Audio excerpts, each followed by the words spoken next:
পাক বারবার দিনে 5 বার বরং প্রত্যেক রাকাতে একবার এই দোয়াটা আল্লাহ মুসলমানকে পড়তে শিখিয়েছেন। ইহদিনাস সিরাতাল মুস্তাকিম, আল্লাহ সিরাতে মুস্তাকিম আমাদের সালাত, সিরাতে মুস্তাকিমে সালাত। সিরাতে মুস্তাকিম সরল পথ, সোজা পথ, কামিয়াবি পথ।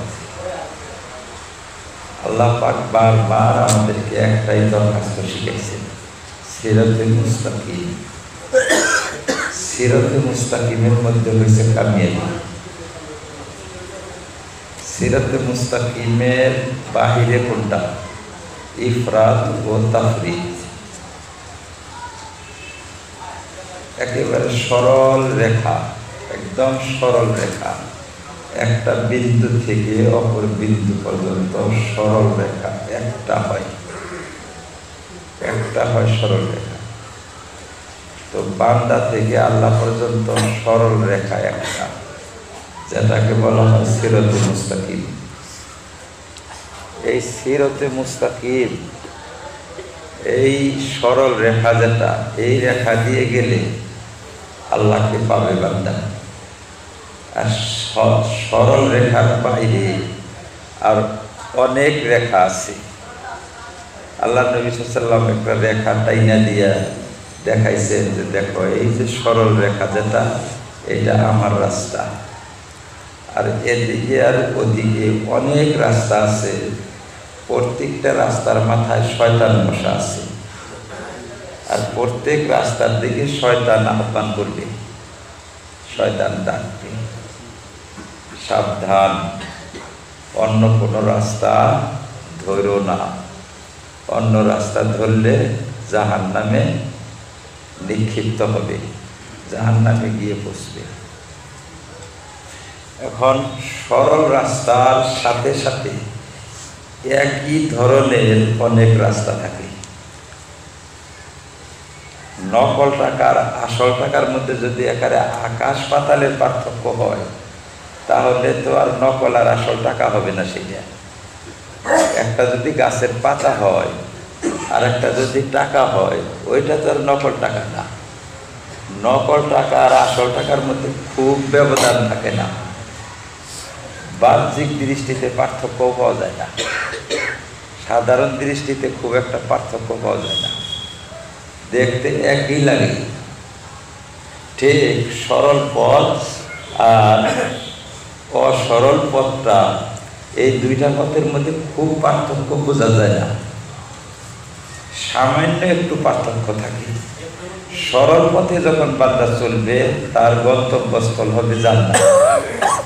আর এখানে থেকে এক চুল পরিমাণ যদি নামে, সিরাতে মুস্তাকিমের থেকে চুল পরিমাণ সরলে তার গন্তব্যস্থল হবে জাহান্নাম। এখানে সূক্ষ্ম পার্থক্য, খুব বারিক, খুব সূক্ষ্ম পার্থক্য। আর এত সূক্ষ্ম পার্থক্য যে এই সূক্ষ্ম পার্থক্যটা শুধুমাত্র বিশেষজ্ঞ আলিমরা ধরবার পারে, আম সাধারণ মানুষের নজরে ধরতে পারে না। যার ফলে সাধারণ মানুষ প্রত্যেকটা রাস্তাকেই নিজের গন্তব্যস্থলের রাস্তা ভাবে, আর প্রত্যেক রাস্তায় মানুষ সমপরিমাণে গতিশীল থাকে। খুব সূক্ষ্ম পার্থক্য, এত ছোট পার্থক্য যে পার্থক্যটা বিচক্ষণ আলিমে ধরবার পারে, সাধারণ মানুষের, সাধারণ আলিমেও ধরতে পারে না।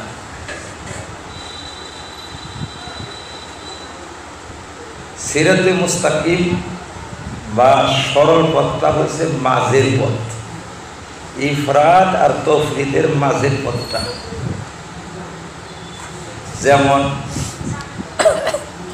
ইসলামের মধ্যে যুক্তি চলে কি না, যদি যুক্তির উপরে ইসলাম থাকে না যুক্তি, ইসলাম যুক্তিহীন। প্রশ্ন হইল যে ইসলাম কি যুক্তির উপরে চলে না ইসলামের যুক্তি গ্রহণযোগ্য না? যদি কোনো মানুষ বলে যে ইসলাম যুক্তি সাপেক্ষ ধর্ম, তাহলে সে গুমরাহ হবে। আর যদি কেউ বলে ইসলাম যুক্তিহীন ধর্ম, সেও গুমরাহ হবে। দুটাই গুমরাহ। তাহলে সিরাতে মুস্তাকিম কোনটা? এটা একেবারে বাড়ি চিকন, এই দুইটার মাঝখান দিয়ে রাস্তা, সেটা হচ্ছে সিরাতে মুস্তাকিম। ইসলামের যুক্তি চলে, কিন্তু সব জায়গায় চলে না। ইসলামের সপক্ষে যুক্তি চলবে, কিন্তু বিপক্ষে চলবে না। যুক্তি যদি ইসলামের খাদিম হয়, তাহলে যুক্তি গ্রহণযোগ্য। যুক্তি যদি ইসলামের হাকিম হয়, তাহলে যুক্তি গ্রহণযোগ্য না। এই যে সূক্ষ্ম একটা বস্তু, একেবারে সূক্ষ্ম, এই মাঝের রাস্তাটা হলো সিরাতে মুস্তাকিম। এখন সাধারণ নজর যাদের, সাধারণ দৃষ্টি, তারা হয় যুক্তির দিকে ঢাল খায়, আর না হলে যুক্তিহীনতার দিকে ঢাল খায়। মাঝের যেটা সিরাতে মুস্তাকিম, সূক্ষ্ম রাস্তা, এই রাস্তাতে থাকা খুব জুলুম, খুব কঠিন, থাকতে পারে না মানুষ। বিচক্ষণ লোক ছাড়া এই রাস্তার মধ্যে থাকতে পারে না। যেমন ভূত, দেও, দানব, পরী, আমরা প্রায় শুনি কথা। ভূত বলা কোনো বস্তু আছে কিনা, ভূত আছে কিনা দুনিয়াতে? যদি কেউ বলে যে ভূত বলা কিছু নাই, সে গুমরাহ। আর যদি বলে যে না ভূত দুনিয়ায় আছে, সেও গুমরাহ। দুজন জাহান্নামী। যদি বলে যে ভূত বলা কিছুই নাই, ও জাহান্নামী। আর যদি বলে না না ভূত আছে দুনিয়াতে, ও জাহান্নামী। এত মুশকিল সিরাতে মুস্তাকিমটা। ভূত আছে, তার মানে ভূত কাকে বলে আগে এটা বুঝতে হবে। দেও, দানব, ভূত, পরী, জিন, ভাষাগত পার্থক্য, শুধুমাত্র জাতিগত পার্থক্য না, শ্রেণীগত পার্থক্য না, ভাষাগত পার্থক্য। দানব বাংলায় বলে, ফার্সিতে দেও বলে, উর্দুতে ভূত বলে। এই যে দেও, দানব, ভূত, আরবিতে জিন বলে। একটা বস্তুর ভিন্ন ভিন্ন ভাষায় ভিন্ন ভিন্ন শব্দ প্রয়োগ করা হয়। মিনাল জিন্নাতি ওয়ান নাস, জিনের অস্তিত্ব তো কোরআন দ্বারা প্রমাণিত। ওয়া খালাকাল জান্না মিন মারিজিম মিন নার, জিনকে আল্লাহ পাক সৃষ্টি করেছেন, কোরআনের ঘোষণা। যদি কেউ বলে যে ভূত বলা কিছু নাই, ভূত মানে জিন আর জিন নাই, সে ব্যক্তি কাফের হয়ে যাবে। আর ভূতকে যদি জিন থেকে আলাদা কোনো অস্তিত্ব মানে আর বলে যে ভূত বলাও কিছু আছে, তাহলে সে ব্যক্তি তো অস্তিত্বহীন একটা বস্তুর অস্তিত্ব দিল। জিনের বাইরে ভূত বলা কিছু নাই। জিনই এই সব কারখানা করে, সব জায়গায় জিন দুষ্ট, ভালো, পাজি, কাফের, মুসলিম, অলি, বুজুর্গ, বিভিন্ন রকমের জিন। মানুষের মধ্যে যেরকম বিভিন্ন মানুষ, পাজি মানুষ, ভালো মানুষ, বুর্বক মানুষ, চালাক মানুষ, চতুর মানুষ, মানুষ তো আছে। ঠিক ওই রকম ভূত, পিশাচ টিশাচ যত কিছু আছে, এটা একটা জাত, একটাই। তাহলে এখন ভূত বিশ্বাস করে যদি, তাও তো ভুল হবে। আর ভূতকে অস্বীকার করলেও ভুল হবে। বলে ভূত আছে, ভূত মানে জিন, এটা আছে। আর ভূত জিন ছাড়া যেটা ধারণা মানুষের, যে জিন ছাড়াও আবার একটা ভূত আছে, এটা ভূত। জিন ছাড়া কোনো ভূত টুত কিছু নাই। এই যে যে সমস্ত দুষ্টামি করে, যত সর্বপ্রকারের দুষ্টামি, নোংরামি কাজ যে করে, এই জিন্নাতেরা করে।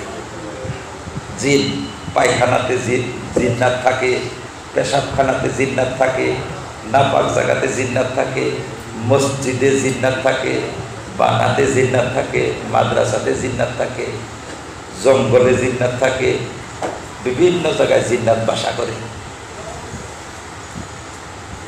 তাহলে সূক্ষ্ম রাস্তাটা সিরাতে মুস্তাকিম একেবারে সূক্ষ্ম মাঝের রাস্তাটা, এই রাস্তাটা ধরাটা, এই রাস্তা ধরা কত কঠিন। ওই জন্য আমি প্রায়ই বলি যে সিরাতে মুস্তাকিমের উপরে থাকলে জান্নাতে পৌঁছতে পারবে, আর সিরাতে মুস্তাকিমের উপরে যদি থাকতে না পারে তাহলে তার গন্তব্যস্থল হবে জাহান্নাম। আকাশ আছে না নাই? আকাশ আমরা যে দেখি আকাশ উপরে, এই আকাশ আছে না নাই?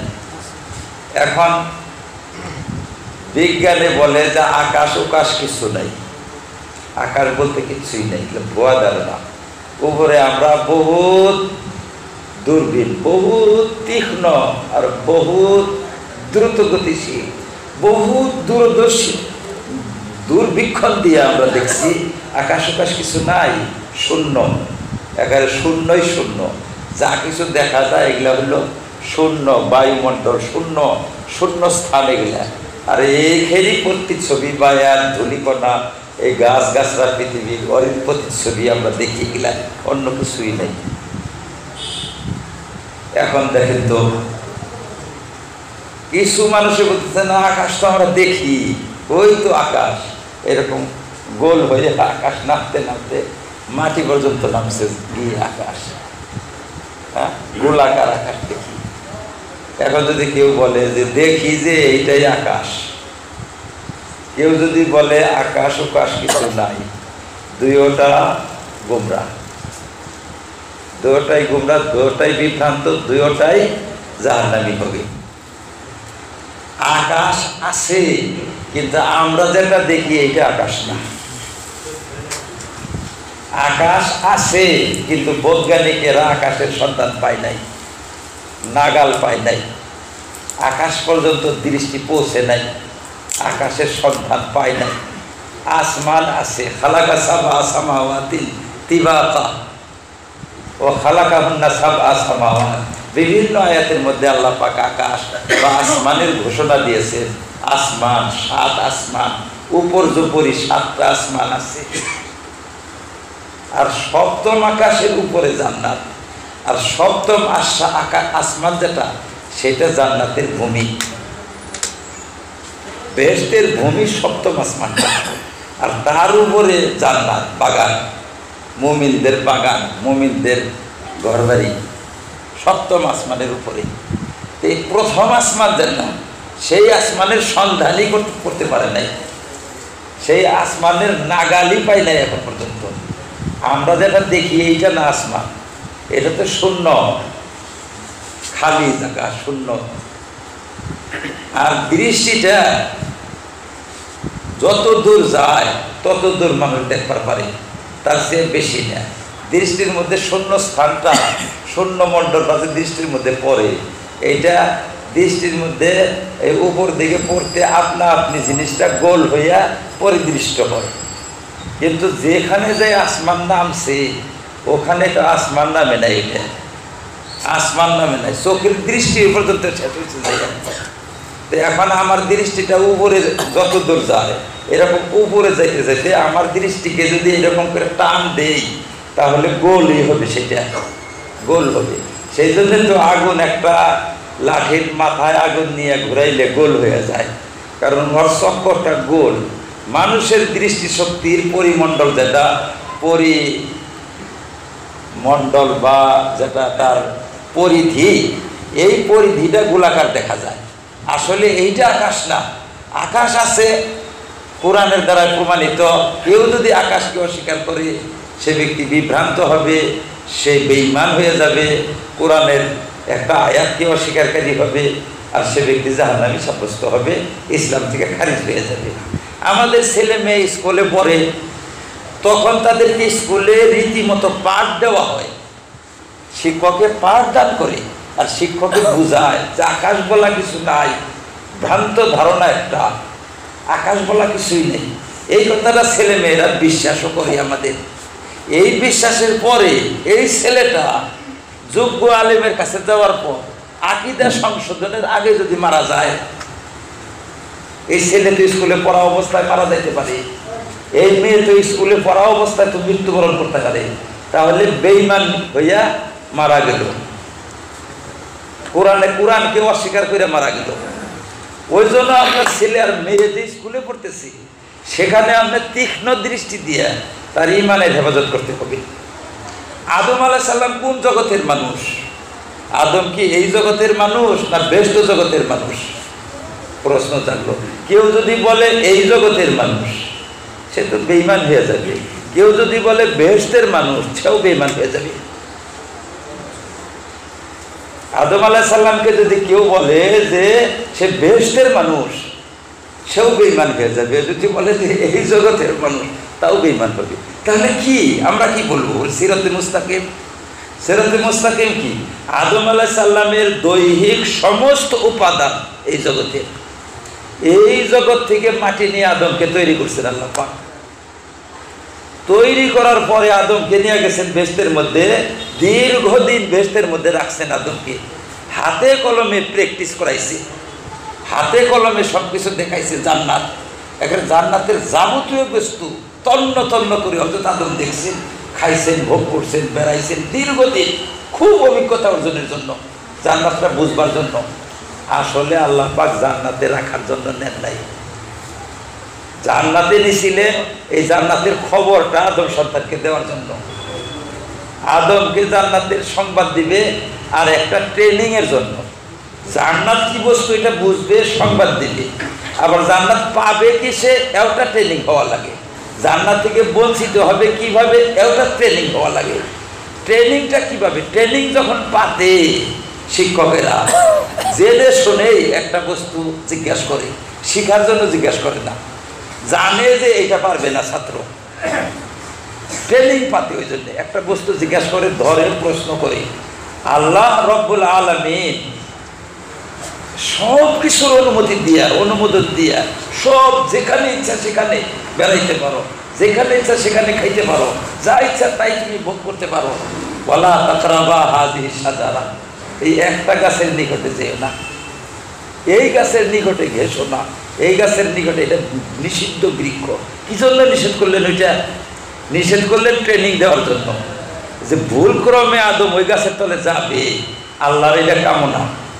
ভুল আদমের দ্বারা হওয়া লাগে, কি জন্য হওয়া লাগে? যে ভুলের পরিণাম কি ওইটা ট্রেনিং করাবার জন্য। ভুল আল্লাহর আদেশ লঙ্ঘন করলে, আল্লাহর হুকুমের বিরোধিতা করলে হবার পারে কি বান্দা, সেটা তো বাস্তব ট্রেনিংয়ের প্রয়োজন আছে, বাস্তব অভিজ্ঞতার প্রয়োজন আছে। বাপে এইটা বাস্তব অভিজ্ঞতা অর্জন করার পরে তখন সন্তানকে জানাবে। সেই জন্য একটা গাছ নিষেধ করলেন। কি ঠেকা ছিল একটা গাছ নিষেধ করার জন্য? ওই গাছ দেওয়ার লাগে চকিট বানাবে না, ওইটার কোনো কাম করবে? এটা যেটা কইমা যাবো এটার খাইও না, কোনো খারাপ গাছ হতো না সেটা। জান্নাতের মধ্যে খারাপ বস্তু থাকবারই পারে না, কোনো খারাপ বস্তু জান্নাতে নাই। শুধুমাত্র আদমকে ট্রেনিং দেওয়ার জন্য ব্যবস্থা করছেন, এই গাছটা তুমি খাইও না। এর পিছনে শয়তান লাগা আছে, ওই গাছই খাওয়াবে। আর আল্লাহ পাকেরও ইচ্ছা যে আদম এই গাছটা খায়, খাইলে তো ট্রেনিংটা হবে, না খাওয়া পর্যন্ত ট্রেনিং হবে না। ট্রেনিংটা তো লাগতেছে এইবার। ওই জন্য ট্রেনিংয়ের জন্য আল্লাহ পাক নিজে ইচ্ছায় ট্রেনিং পাচ্ছে। ট্রেনিংয়ের মধ্যে হয়তো আদম খাইয়া বসলেন, যখন খাইয়া বসলেন তাহলে এখন তার পরিণাম জাহির হওয়া লাগে। এই পরিণাম জাহির হয়ে গেল, সমস্ত কাপড় গেল। আদম আলাইহিস সালাম যাকে সেজদা করাইছে সমস্ত ফেরেশতা দিয়া, সমস্ত ফেরেশতার গুরু, সমস্ত ফেরেশতার শিক্ষক, উস্তাদ, পীর, পীর কেবলা, সেই পীর কেবলা ন্যাংটা হয়ে গেল গা মুরিদের সামনে। সমস্ত লক্ষ লক্ষ কোটি কোটি মুরিদের সামনে পীর কেবলা ন্যাংটা হয়ে গেল গা, কাপড় চলে গেল গা। পীর কেবলা শুধু নিজেই না, তার স্ত্রী, এখানে যুবতী স্ত্রী তার ন্যাংটা হয়ে গেল গা। বলে কেন হুজুরের এই অবস্থা কেন? হুজুর এরকম হইল কা? বলে হুজুর যে অপরাধ করছে, হুজুর অপরাধ করছে। বাপরে বাপ, এর চেয়ে বড় লজ্জা, এর চেয়ে বড় অপমান কি আর হবার পারে? হ্যাঁ, যে ফেরেশতাদের মসজুদ, যে ফেরেশতাদের সেজদা পাওয়া ব্যক্তি, শ্রদ্ধার পাত্র, সম্মানের পাত্র, শিক্ষা গুরু, শিক্ষক, পীর কেবলা, সেই পীর কেবলা ন্যাংটা হয়ে গেল গা একটা অপরাধী। সেই অপরাধটা কি? তার ইচ্ছাকে তো না, ভুল বশত। ভুলবশত ছিল, এটা ভুলবশত খাওয়াতেও জান্নাতের। এখন তো কি করবেন, পোশাক তো গেল, তাহলে গাছের পাতা দিয়ে লজ্জাস্থান ঢাকবে, কোনো গাছের পাতাই কথা শুনে না, ধরা দেয় না। এমন এইটাই যখন আল্লাহ বেজার হয়, গাছের পাতাও বেজার হয়ে যায়। আল্লাহ বেজার হয় তখন গাছের তৃণলতাও বেজার হয়ে যায়। আদম এটা অভিজ্ঞতা হইয়া গেল। এখন ফেরেশতাও বেজার, সব বেজার, গাছ বৃক্ষ তৃণলতাও বেজার। কেউ কথা মানে না, কেউ তার খাতির করে না, কেউ তাকে শ্রদ্ধা করে না, কেউ স্থান দেয় না। যাও নামো, এখান থেকে নামো, ফাহমিতু মিনহা জামিআ, যাও এখান থেকে নামো, বাযুকুম লিবাযিন আদুউন, তোমাদের পরস্পরে হবে শত্রুতা। এই যে হযরত আদম আলাইহিস সালাম তো এমন ভাঙলেন, ভাঙ্গে মুজ্জমান হইয়া কান্দা শুরু করলেন। কানলে হবে কি, কানতেই থাকলেন। যাই হোক, মাপ তো হইল, মাফ করলেন আল্লাহ পাক, আদমের পাপ মাফ করলেন, গুনাহ মাফ করলেন। আসলে তো গুনাহ না, নবীদের দ্বারাই কোনো গুনাহ হয় না, পাপ না। আদমের শান হিসাবে এটাকে মাসিয়ত বলা হয় বা গুনাহ বলা হয়, শান হিসাবে। কিন্তু হকিকতে এটা কোনো গুনাহ ছিল না। কারণ গুনাহ তো বলা হয়, গুনাহ যাই না, গুনাহ করলে গুনাহ জানে, পাপ জানে, আল্লাহর বিধান জানে, তারপরে করার নাম হচ্ছে গুনাহ। একজন মানুষ যদি ভুলবশত একটা জিনিস পাড়া দেয়, ভুলবশত যদি হয়, সেটা তো গুনাহ না। কিন্তু ট্রেনিংয়ের জন্য ছোট জিনিস আল্লাহ পাক ধরে বসলেন। যাই হোক, শেষ পর্যন্ত হযরত আদম আলাইহিস সালাম, মাফ করলাম তোমাকে, মাফ করছি তোমাকে, তুমি মাফ, তোমার স্ত্রী মাফ, কিন্তু বেহেশতে যাইতে পারবা না, এখন দুনিয়ায় থাকা লাগবে। বেহেশতে যাবা, এখন আর যাওয়া যাবে না বেহেশতে, এই দুনিয়া থেকে যাওয়া লাগবে। বেহেশতে ডাইরেক্ট আর যাবার পারবা না, ডাইরেক্ট বেহেশতে না। এখন দুনিয়া থেকে বেহেশতে যাবে নলের পানির মতো, এখানেই মুত পা, ডাইরেক্ট মুত খাওয়া যাবে না। কিন্তু এই মুতই তুমি খাবা, কেউ না খাইয়া থাকে না, নিজের মুত নিজেই খায়। কিন্তু যখন টিউবওয়েল দিয়ে উঠে, এই মুতি টিউবওয়েল দিয়ে উঠে, তখন খায়। এই মুত টিউবওয়েল দিয়েই উঠে, আবার মুত আর অন্য কোনো জায়গায় যায় না, এইটাই খাবো, কিন্তু টিউবওয়েল দিয়ে ওঠার পরে। তো তুমি এখন যে যাবা বেহেশতে, আর অবা যাওয়া যাবে না, এখন তো যাওয়া লাগবে অন্য রাস্তায়, এই রাস্তায় যাওয়া লাগবে। আদম আলাইহিস সালামের মাফ হইল, কিন্তু সিদ্ধান্ত বদলিল না, দুনিয়ার সিদ্ধান্ত। তাহলে দেখা গেল যে আদম আলাইহিস সালাম এই জগতের মানুষ বললেও ভুল হবে, বেহেশত জগতের মানুষ বললেও ভুল হবে। প্রকৃতপক্ষে সমস্ত উপাদান এই জগতে, কিন্তু তার দীর্ঘদিন জান্নাতে থাকতে থাকতে তিনি জান্নাতি মানুষ, জান্নাতি আবহাওয়া আর জান্নাতের মধ্যে দীর্ঘদিন থাকছেন, দীর্ঘকাল জান্নাতে বসবাস করছেন, সেই হিসাবে জান্নাতি মানুষও বলা যায়। এইবার বৈজ্ঞানিকরা পরীক্ষা নিরীক্ষার পরে বলে, ওরা বলে যে মুসলমান বলে যে আদম আলাইহিস সালাম জান্নাত থেকে নামছে, জান্নাত থেকে তারা নামিয়ে দিয়েছে অমুক পাহাড়ে, তমুক পাহাড়ে, শ্রীলঙ্কা, অমুক লঙ্কা, এগুলো সমস্ত ভুয়া কথা। আদম আলাইহিস সালামের জান্নাতের কোনো নেই, এটা বৈজ্ঞানিকরা বলে, এটা ভুল কথা, ভুল ধারণা। কারণ আদম আলাইহিস সালামের দৈহিক উপাদান যত আছে সব এই জগতে পাওয়া যায়। কাজে এই জগতে তিনার জন্ম, এই জগতে তার প্রতিপালন, এই জগতে তার সব কিছু এই জগৎ থেকে আদম আলাইহিস সালাম জন্ম নিচ্ছেন এই জগতে। তো এখন জন্ম নিচ্ছেন কি বান্দর থেকে না পোকা থেকে? তো ডারউইন তো বললো যে না, বান্দরের লেজ পরে আদম হয়ে গেছে গা, সোজা হয়ে গেছে গা বান্দর। আর অন্যান্য বৈজ্ঞানিকরা বললো না, ওটা পোকায় থেকে হয়েছে, ইয়ে থেকে না, বান্দর থেকে না, ছোট পোকায় থেকে হয়েছে।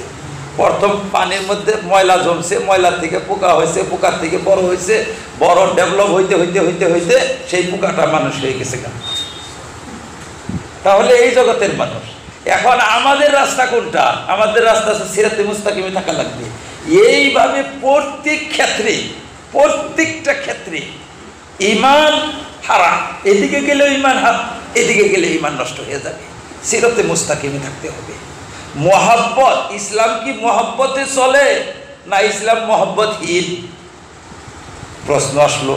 যদি কেউ বলে যে ইসলাম তো মোহাব্বতের উপর নির্ভর করে, গুমরাহ হয়ে যাবে। যদি বলে যে মোহাব্বতহীন ইসলাম, গুমরাহ হয়ে যাবে। ইসলাম মোহাব্বত ও যুক্তির মিশ্রণে চলে। জজবাতি দিন না, জজবাও থাকবে আবার এর মধ্যে যুক্তিও থাকবে, দুইটার মিশ্রণে। শুধু মোহাব্বত যদি হয় তাহলে শুধু মোহাব্বত হইলে তাহলে তো বিদাতি হয়ে যাবে, শুধু যুক্তির আশ্রয় নিলেও নাস্তিক হয়ে যাবে। কাজেই আনুগত্যও থাকতে হবে, যুক্তিও থাকতে হবে, কিন্তু যুক্তিকে হাকিম বানানো যাবে না, যুক্তিকে খাদেম বানাইতে হবে। এই যে সূক্ষ্ম সূক্ষ্ম পার্থক্য, এটা তো বিজ্ঞ পণ্ডিত আলিম, বিচক্ষণ আলিমরা ধরবার পারে। এই তো লাইন কেটে গেল, লাইন গেল গা। যেমন বাংলাদেশে থেকে একটা ক্লিপ ছাড়ছে, ইদানিং একটা ক্লিপ ছাড়ছে বাংলাদেশে থেকে, এইভাবে ছাড়ছে সেখান থেকে যে যখন কয়দিন থেকে আজকে কতদিন হয় কওমি মাদ্রাসা জন্ম নিচ্ছে, কতদিন, কত বছর, 100 বছর 150 বছর হবে। তার আগে তো কওমি মাদ্রাসা ছিল না। কওমি মাদ্রাসায় পড়লে যদি আলেম হয় তাহলে 1300 বছর ইসলাম কিভাবে চলল?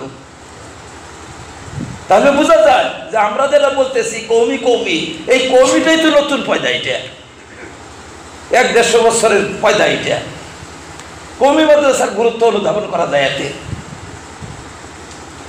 তারপরে বলছে যে সাহাবারা কোন কওমি মাদ্রাসায় পড়ছিলেন? সাহাবারা আইম্মায়ে জাম, মুজতাহিদিনে কেরাম, মুফাসসিরিনে কেরাম, তারা কোন কওমিতে পড়বার ছিলেন?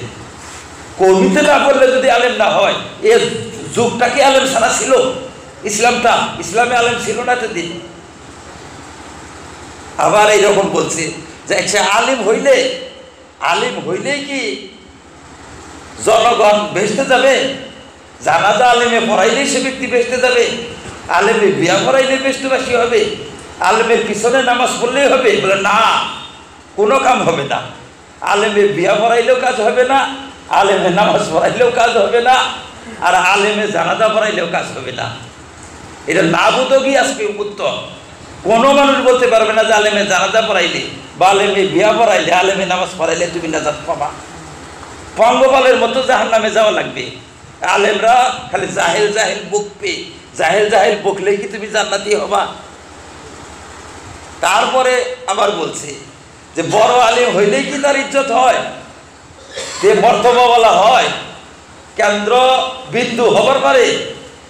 বড় আলেম হইলেই কি সে সম্মানের পাত্র হয়?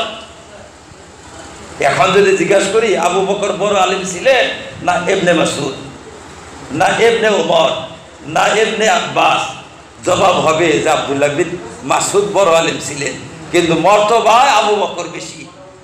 যদি জিজ্ঞাসা করি যে ওমর বড় আলেম ছিলেন না আবু হুরায়রা, উত্তরে আসবে যে আবু হুরায়রা, কিন্তু মর্তবা কার? লাউ কানা বাদি নবিয়্যুন লাকানা ওমর। এগুলা বক্তব্য ছাড়তেছে, মনে রাখবেন।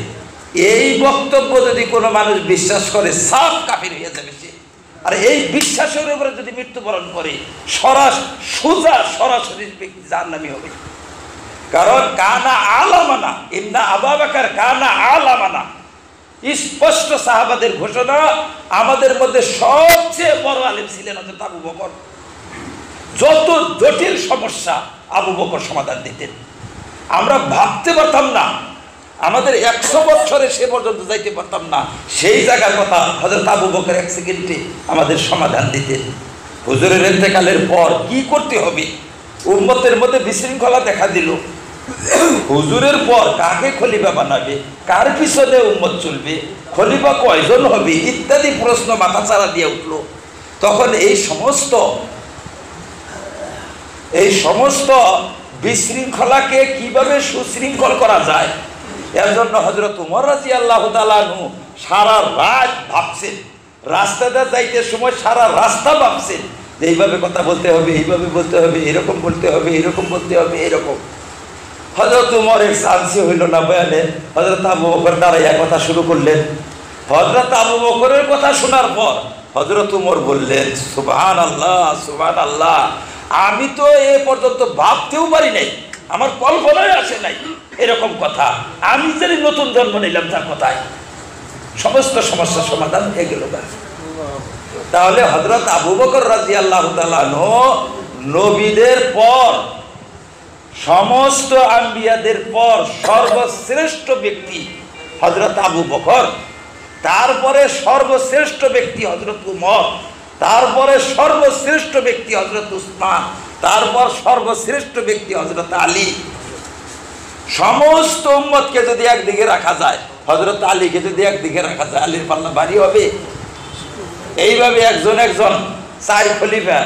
আর এ বকওয়াজ বকনেওয়ালায় বলতেছে যে আবু হুরায়রা আলিম বড়। কোনো মানুষ যদি বলে যে আবু হুরায়রা আলিম বড়, হজরতে আর খোলাফায়ে আরবা মানে চার খলিফাকে তরতিব ওয়ার মানে সিরিয়াল ধারাবাহিকভাবে উম্মতের মধ্যে এলেমে আমলে জ্ঞানে বিদ্যায় সর্ব দিক দিয়া সর্বশ্রেষ্ঠ বিশ্বাস করা ইমানের অংশ। এটা আহলে সুন্নাত ওয়াল জামাতের বিশেষ বৈশিষ্ট্য, ইমানের অংশ।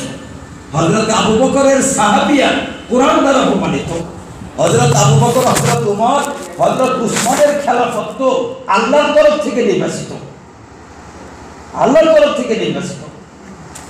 এই খেলাফতের উপরেও তারা আজকে হাত তুলে বলতেছে যে যদি জিজ্ঞাসা করি যে আলিম কে বড়, তাহলে আপনারা বলবেন আবু হুরায়রা বড়, কিন্তু মর্তবার দিক দিয়া ওমর বড়।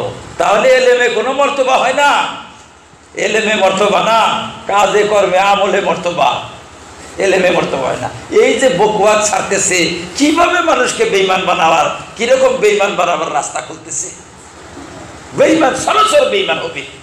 এই কথা মনে রাখবেন যে হযরত আবু বকর, উমর, উসমান, আলী এই চারজন সর্বশ্রেষ্ঠ ব্যক্তি, কিন্তু ধারাবাহিক হবে। সর্বপ্রথম আবু বকর, তারপরে উমর, তারপর উসমান, তারপর আলী। কেউ যদি এদের উপরে অন্য কোনো সাহাবীকে প্রাধান্য দেয়, অন্য কোনো সাহাবীকে যদি প্রাধান্য দেয়, ঈমান থাকবে না, তার ঈমান থাকবে না। যে এই কথা বলল যে আবু হুরায়রা বড় আলিম, তার ঈমান বাইরে গেছে গা। আর যে বিশ্বাস করবে, এই ক্লিপ দেখবে, বাংলাদেশ থেকে ক্লিপ যাচ্ছে, এই ক্লিপ দেখবে, তারও ঈমান বাইরে হয়ে যাবে। খোদা না করুন এই বেঈমান অবস্থায় যদি মারা যায়, কি অবস্থা হবে। ইজ কাল আলী সাহিবিহি ওয়া হুয়া ফিল গার। হযরত আবু বকরের সাহাবিয়া কোরআন দ্বারা প্রমাণিত, হযরত আবু বকরের শ্রেষ্ঠত্ব প্রাধান্য কোরআন দ্বারা প্রমাণিত। আজকে আবু বকরকে ছোট আলেম বানাইয়া, উমরকে ছোট আলেম বানাইয়া, উসমানকে ছোট আলেম, আলীকে ছোট আলিম বানাইয়া আজকে দেখাইতেছে যে আলিম হইলেই সে আমির হবার পারে না, আলিম বড় হইলেই সে আমিরুল মুমিনিন হবার পারে না, আমির হবার পারে না, নেতা হবার পারে না, সম্মানের পাত্র হবার পারে না। দেখো আবু বকর ছোট আলিম, তাও সে আমিরুল মুমিনিন, উমর ছোট আলিম, তাও আমিরুল মুমিনিন, উসমান ছোট আলিম, তাও আমিরুল মুমিনিন, আলী ছোট আলিম ছিল একবারে, তাও আমিরুল মুমিনিন। আর বড় বড় আলিম হবার পারতেছে না। আবু হুরায়রা, আব্দুল্লাহ বিন মাসউদ, আব্দুল্লাহ বিন আব্বাস, আব্দুল্লাহ বিন ওমর, এরা কত বড় বড় আলিম। নাউজুবিল্লাহ, নাউজুবিল্লাহ। এই ক্লিপ শোনার পরে আমি ভাবলাম যে কি কথা কয় রে এগুলা। হ্যাঁ, অনেক সাধারণ মানুষ আছে যাদের ইসলামিক আকীদাটা নাই। এই ক্লিপ শোনার পরে ইসলামিক আকীদা না থাকা মানুষটা তো 1 মিনিট লাগবে না তার ঈমান নষ্ট হইতে, ঈমান নষ্ট হইতে 1 মিনিট লাগবে না। মনে রাখবেন কথাটা এইটা যে হযরত আবু বকরের উপরে এলেমের মধ্যে হযরত আবু বকরের চেয়ে বেশি এলেমওয়ালা কোনো লোক ছিল না, সবচেয়ে বেশি বড় আলিম ছিলেন হযরত আবু বকর। তো তাহলে দেখা গেল যে এখন এত সূক্ষ্ম রাস্তাটা দেখতে তো দেখা যায় কোনো খারাপ রাস্তা না, যে আবু বকর এত সম্মান, উমরের এত সম্মান, এত সম্মান। লাউ কানা বাদি নবী উল্লাহ কানা উমর, আমার পরে যদি নবী হইতো তাহলে উমর হইতো। কিন্তু অথচ উমরের সে বড় আলিম ছিল আবু হুরায়রা। এই কথাটা তো কোনো খারাপ শোনা যাইতেছে না, কথাটা তো খারাপ শোনা যাইতেছে না, কিন্তু ঈমান তো শেষ হয়ে গেল, ঈমান তো থাকলো না, ঈমান তো শেষ। ওই জন্য সিরাতে মুস্তাকিম, সিরাতে মুস্তাকিম, মধ্যের রাস্তা, মধ্যের রাস্তা, মধ্যপন্থা, যে রাস্তা দিয়ে চললে আল্লাহর নবীকে পাবে, আল্লাহকে পাবে, জান্নাত পাবে, বেহেশত পাবে, আল্লাহর রেজা তুষ্টি পাবে, সেই রাস্তায় থাকতে হবে। এদিক আর সেদিকের রাস্তা, ইফরাত ও তাফরিতের রাস্তা জাহান্নামের রাস্তা। আর ইফরাত তাফরিতটা কে আনে? কোনো কাফেরে আনে না, কোনো বেঈমানে আনে না। কোনো মুনাফিকই আনতে পারে না।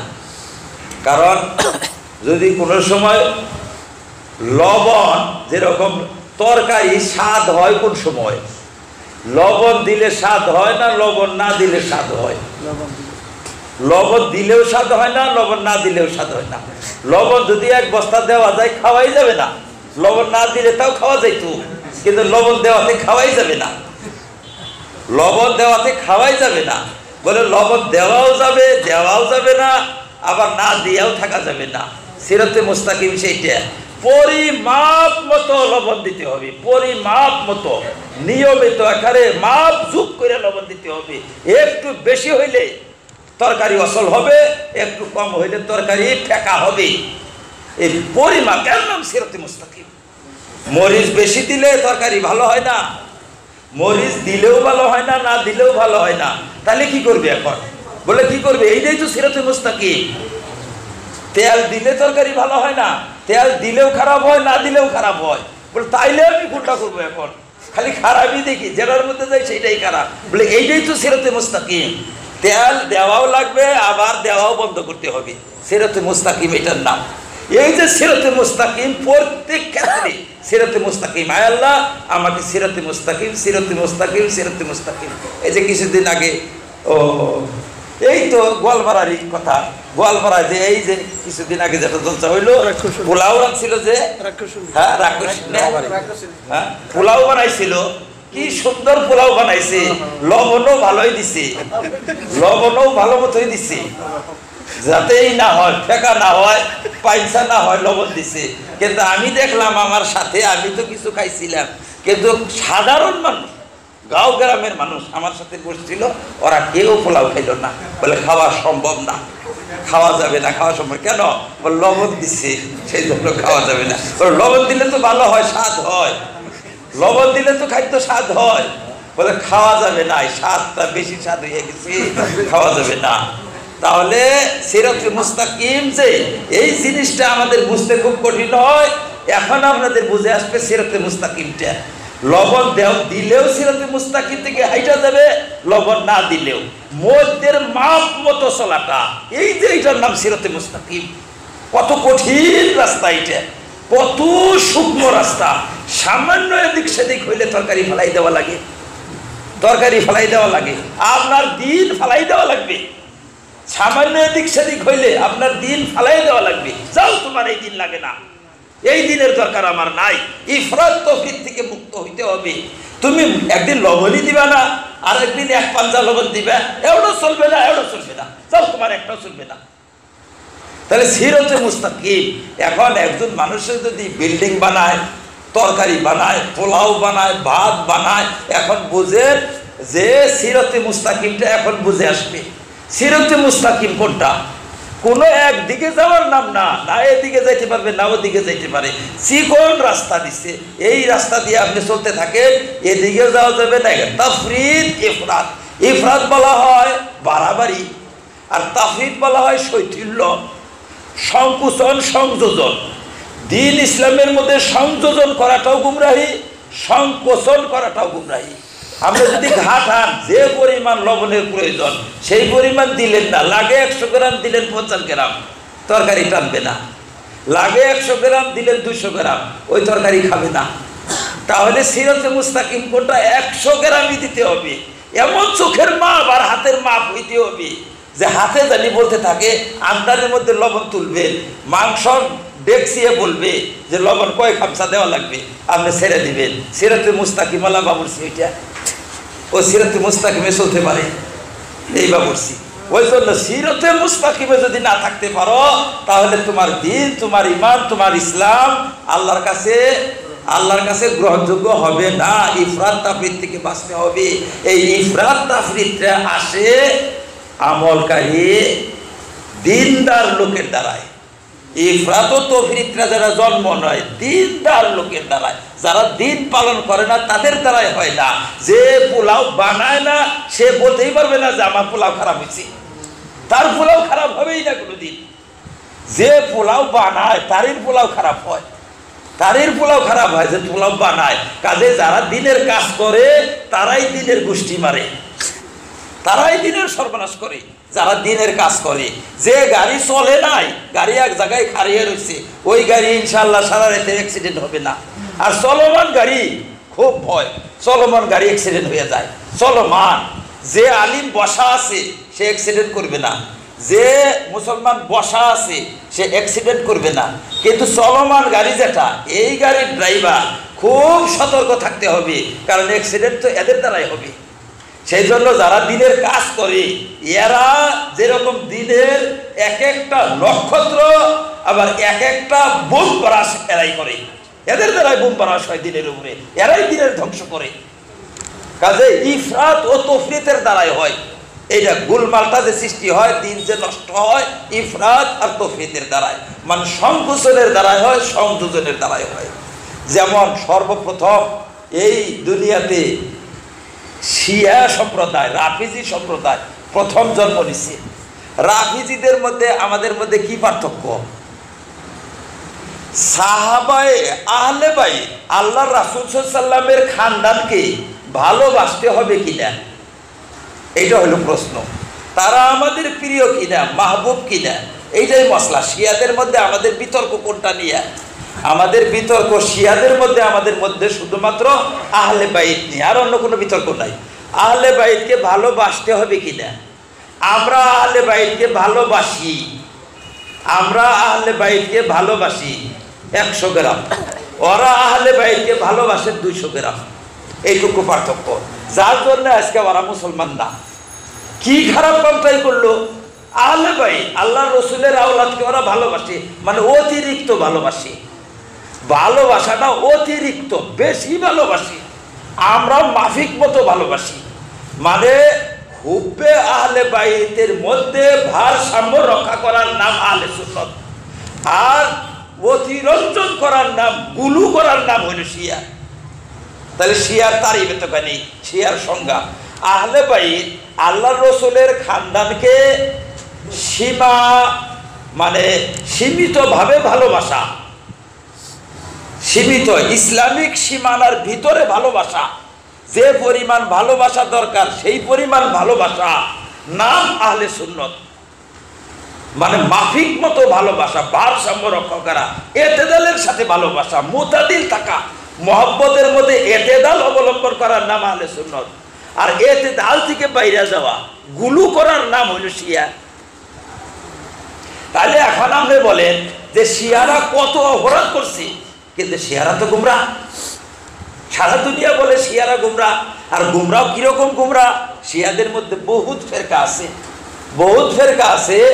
শিয়াদের মধ্যে কিছু ফেরকা তো একদম ইসলাম থেকে খারিজ, একদম ইসলাম থেকে খারিজ, কাদিয়ানি বরাবর, শুধুমাত্র গুলুর জরিয়াতে, আর অন্য কিছু না।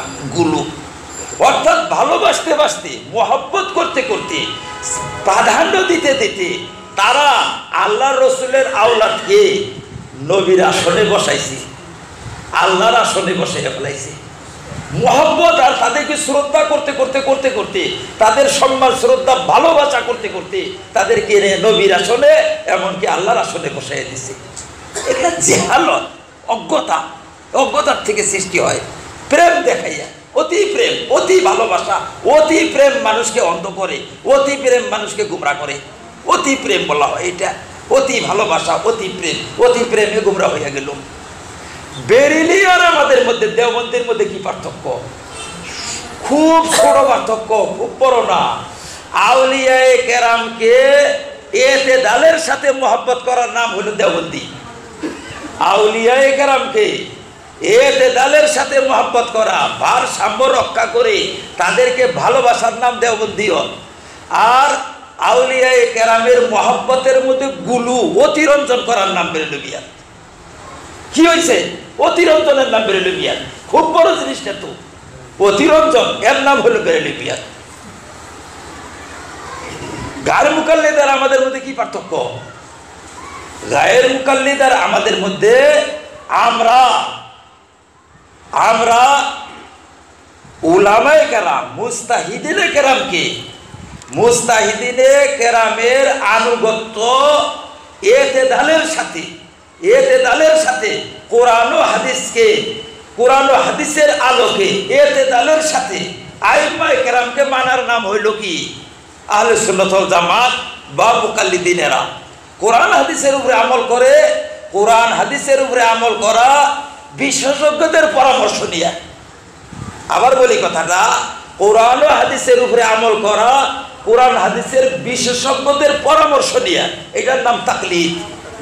যেমন আমি কোরআনের উপরে আমল করব, ডাইরেক্ট আমি আমল করব না বিশেষজ্ঞর পরামর্শ নিয়ে? বলে বিশেষজ্ঞর পরামর্শ নিয়ে। ডাইরেক্ট হাদিসের উপরে আমল করবো না, না না ডাইরেক্ট করবে না, বিশেষজ্ঞ লোকের পরামর্শ নিয়ে। মানে আল আমালু বিন নুসুস দালালাতান, নুসুসের উপরে আমল করা, উলামার দালালত, উলামার প্রদর্শনীর মাধ্যমে, আলেমদের প্রদর্শনীর মাধ্যমে, তাদের পরামর্শের মাধ্যমে আমল করার নাম তাকলিদ। আর ডাইরেক্ট কোরআন ও হাদিসের উপরে আমল করার নাম গায়রুল মুকাল্লিদ। কি খারাপ কাম করলো ওরা, এত খারাপ কাম করলো। আজকে গুমরাহ ফেরকা যত আছে তার মধ্যে একটা গুমরাহ ফেরকা গায়রুল মুকাল্লিদ। গায়রুল মুকাল্লিদ যারা নিজেকে আহলে হাদিস দাবি করে, যারা গায়রুল মুকাল্লিদ আহলে হাদিস বা যাদেরকে সাধারণ ভাষায় রহাদানি বলে, এরা গুমরাহ ফেরকা, গুমরাহ এরা। তাহলে এখন বুঝেন যে গুমরাহ ফেরকা হইতে অত একটা বাজান দরকার পড়ে না, অত বাজান লাগে না। এই সিরাতে মুস্তাকিমিন বলে থাকাটা খুব জটিল, কারণ জিনিসটা সূক্ষ্ম, যে সূক্ষ্ম সেই জন্যই তো এত কঠিন। যদি রাহ বরাবর হাই রোডের মতো রাস্তা হইতো তাহলে তো আর অত ভুল হইতো না। সামান্য সেল চলতেছে বুঝাই যায় না যে সেল এদিক সেদিক হইতেছে কিনা, কিন্তু সেলের চাকাটা আস্তে কইরা রেলের চাকাটা সেলের থেকে আস্তে কইরা নাইবা গেছে, কিন্তু সেলের গতি ঠিকই আছে, সবকিছু আছে।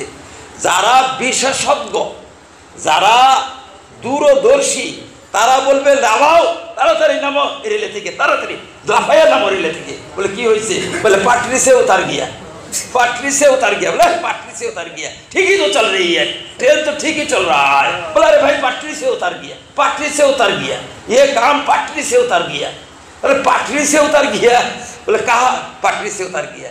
और ड्राइवर ब्रेक लगा रही करता से, बोला पैसेंजर तुम्हें नामाओ। बोला अरे भाई पाटरी से उतर गया, ये तो ड्राइवर আর সাধারণ মানুষ তো তেরো হইতেছে না, কিন্তু বিশেষজ্ঞ লোকেরা ওখানেই পয়সা থেকে বুঝছে যে সামনের ডাব্বার যেটা সেলের গতি, এই গতিতে আর যেটা গতি নড়াচড়া, যেটা এই নড়াচড়ায় বলতেছে যে প্রথম ফার্স্ট ডাব্বা যেটা, প্রথম ইঞ্জিনের ডাব্বা যেটা, ইঞ্জিনের ডাব্বাটা কিন্তু নেমে গেছে, ইঞ্জিনের ডাব্বা নেমে গেছে, বাকি ডাব্বা সব সেলের উপরেই আছে, চলতেছে। কিন্তু ইঞ্জিন যখন ডাব্বায় থেকে নেমে গেছে, ইঞ্জিনের যে অবস্থা হবে এদেরও সেই অবস্থা হবে। সামনে ব্রহ্মপুত্র, বেশি দূরে ব্রহ্মপুত্র না, বেশি দূরে না, সামনেই ব্রহ্মপুত্র। নামো রে নামো, নামো লাফায়া নামো, তাড়াতাড়ি নামো, সামনে ব্রহ্মপুত্র, ইঞ্জিন কিন্তু নেমে গেছে গা। এটার নাম হলো কি? সাধারণ মানুষের দরবার পারে না, কোনো চিত্রাঙ্কিত করবার পারে না, টের পায় না, কোথাও গিয়া এই সিরাতে মুস্তাকিমের থেকে এইভাবে নেমে যায়। এই যে সিরাতে মুস্তাকিম যে এত সূক্ষ্ম, এই সিরাতে মুস্তাকিমের উপরে থাকার জন্য কঠিন, সেই জন্য তো আল্লাহ বারবার ইহদিনাস সিরাতাল মুস্তাকিম। আবার সিরাতে মুস্তাকিম কোরআন দেখাও বাইর করবার দেয় নাই, হাদিস দেখাও বাইর করবার দেয় নাই, অধ্যয়ন করেও বের করবার দেয় নাই। কিভাবে তোমরা এই সিরাতে মুস্তাকিম পাবা? কি বুকরে বাবা, কোথায় গেলে বাবা? সিরাতাল্লাযীনা আনআমতা আলাইহিম, আমার মুনআম আলাইহিম বান্দা যারা, তাদের দামন ধরতে হবে। আমার বিশিষ্ট বান্দা যাদেরকে আমি এই বিশেষজ্ঞতা দান করছি, বিচক্ষণতা দান করছি, আমার নৈকট্য দ্বারা ধন্য হয়েছে, আমার সান্নিধ্য প্রাপ্ত বান্দা যারা, তাদের কাছে তাদের শিষ্যত্ব, তাদের সাহচর্য, তাদের সংসর্গ বরণ করো, তবে তুমি সিরাতে মুস্তাকিম পাবে। কারা সেই সমস্ত ধন্য বান্দা, কারা সেই সমস্ত সান্নিধ্য প্রাপ্ত, নৈকট্য প্রাপ্ত বান্দা কারা? মিনান নবিয়্যিন ওয়াস সিদ্দীকিন ওয়াস শুহাদা ওয়াস সালিহিন। তারও পরিচয় দিয়ে দিয়েছেন আল্লাহ পাক। মিনান নবিয়্যিন, নবী আছে, নবীর দামন ধরে থাকো, একটুকে হেলো না, নবীর দামন ধরে চলে থাকবা, নবীর দামন ধরে চলে থাকবা। নবী নাই সিদ্দিকের ওয়ালায়াতের যত মারাতিব আছে, নবুয়তের পরে সর্বশ্রেষ্ঠ মর্তবা সিদ্দিকের মর্তবা। সমস্ত ওলিদের ওলায়ত যখন শেষ হয় সেখানে থেকে সিদ্দিকের পদক্ষেপ শুরু হয়, সিদ্দিকের পা ওখান থেকে শুরু হয়। ওই জন্য যত ওলি পৃথিবী যত বড় ওলি আছে, আউলিয়া কেরাম যত আছে, তাদের অভিযানের শেষ সিদ্দিকের সেখান থেকে শুরু। তাহলে সিদ্দিকিন, তারপরে হচ্ছে সুহাদা। সুহাদা কাকে বলে? সুহাদা ফামান শাহিদা মিনকুম শাহরা ফালিয়াসুম। সুহাদা শাহিদ, সাক্ষ্যদাতা। সাক্ষ্যদাতা যারা, তাদেরকে বলা হয় সুহাদা। দ্বীন ইসলামের সাক্ষ্য যারা দিবে, দ্বীন ইসলামের ব্যাখ্যা বিশ্লেষণ যারা করবে, দ্বীন ইসলামের সাক্ষ্য বহন করবে। কুনতুম সুহাদা আলান নাস, তোমরা কিয়ামতের দিন সুহাদা হবে, তোমরাই সাক্ষী হবে। তাহলে দ্বীন ইসলামের জ্ঞান পরিপূর্ণ রাখে, হাতে কলমে, কাগজে কলমে, কিতাবে পত্রে, সর্বদিক দিয়ে যারা দ্বীন ইসলামের পরিপূর্ণ বিচক্ষণ জ্ঞানী, দ্বীন ইসলামকে বুঝে দ্বীন ইসলামের সাক্ষ্য দিবার পারে, একটা ব্যাপারে তারা সাক্ষ্য বহন করবার পারে, তাদেরকে বলে সুহাদা। তারাই সুহাদা। আর এই সুহাদাদের মধ্যে এক শ্রেণীর সুহাদা যারা দ্বীন ইসলামের সাক্ষ্য দিয়ে নিজের প্রাণ বিলীন করে দিছে, তারাও সুহাদাদের মধ্যে অন্তর্ভুক্ত। সুহাদাদের অন্তর্ভুক্ত। কালকে আমাদের দিন আল্লাহ জিজ্ঞাসা করবে, দ্বীন ইসলামকে জানো বলে? হ্যাঁ জানি। দ্বীন ইসলামের জন্য কি করছো? কি করছো বলে? দ্বীন ইসলাম, দ্বীন ইসলামের সাক্ষী তারা হবে যে আজকে যারা অস্বীকার করতেছে, যে অস্বীকার করলে হবে না। এদেরকে ডাকছিলাম, এদের সাথে তর্ক বিতর্ক হয়েছিল, এদের সাথে মারামারি হয়েছিল, এরা আমাদের উপরে আক্রমণ চালাইছে, আমরা প্রতিরোধ করতে করতে করতে করতে আমার গলা কাটা গেছে এই তোমার দিনের উপরে। আজকে অস্বীকার করলে হবে? আজকে অস্বীকার করবে? আমি নিজে সাক্ষী, আমি তো তোমার রাস্তায় দ্বীন ইসলামের জন্য বলি হইয়া গেছি। আমি নিজে সাক্ষী, উলামায়ে কেরাম সাক্ষী হবে। এদেরকে বলা হয় সুহাদা। ওয়াসুহাদা ওয়াসলিহিন, এবং যারা সালে নেক বান্দা, আল্লাহ প্রিয় বান্দা, এদেরকে দামন ধরো, এদের দামন ধরে থাকো, তাতে তুমি রাস্তা পাবা। তাহলে সুহাদাদের মধ্যে উলামায়ে কেরাম যত আছে সব সুহাদাদের অন্তর্ভুক্ত। এরা সব শাহিদ, সব সাক্ষী, দ্বীন ইসলামের সাক্ষী এরা। হজরতে আল্লামা ইকবাল বলছেন যে এই যে দ্বীন ইসলাম, আমাদের ইসলাম যে সত্য ধর্ম, তার প্রমাণ কি? এর প্রমাণ কি বলে? আনোয়ার শাহ কাশ্মীরি এর প্রমাণ। আল্লামা ইকবাল বলেন যে আনোয়ার শাহ কাশ্মীরি প্রমাণ। দ্বীন ইসলাম যে সত্য ধর্ম তার প্রমাণ কি? আনোয়ার শাহ কাশ্মীরি। আনোয়ার শাহ কাশ্মীরিকে দেখলে, আনোয়ার শাহ কাশ্মীরির যেটা ব্রেন, বিচক্ষণতা, দূরদর্শিতা, স্মৃতি শক্তি, তার মেধা, তীক্ষ্ণ মেধা, প্রখর মেধা, এই মেধা সম্পন্ন ব্যক্তি বাতিলের উপরে থাকতে পারে না, বাতিল ধর্ম সে নিবার পারে না। সুতরাং দ্বীন ইসলাম ছিল সত্য ধর্ম। এটা আমরা বাসকান্দি হুজুরকে দেখছি, বাসকান্দি হুজুরের সাথে উঠা বসা করছি, চলছি।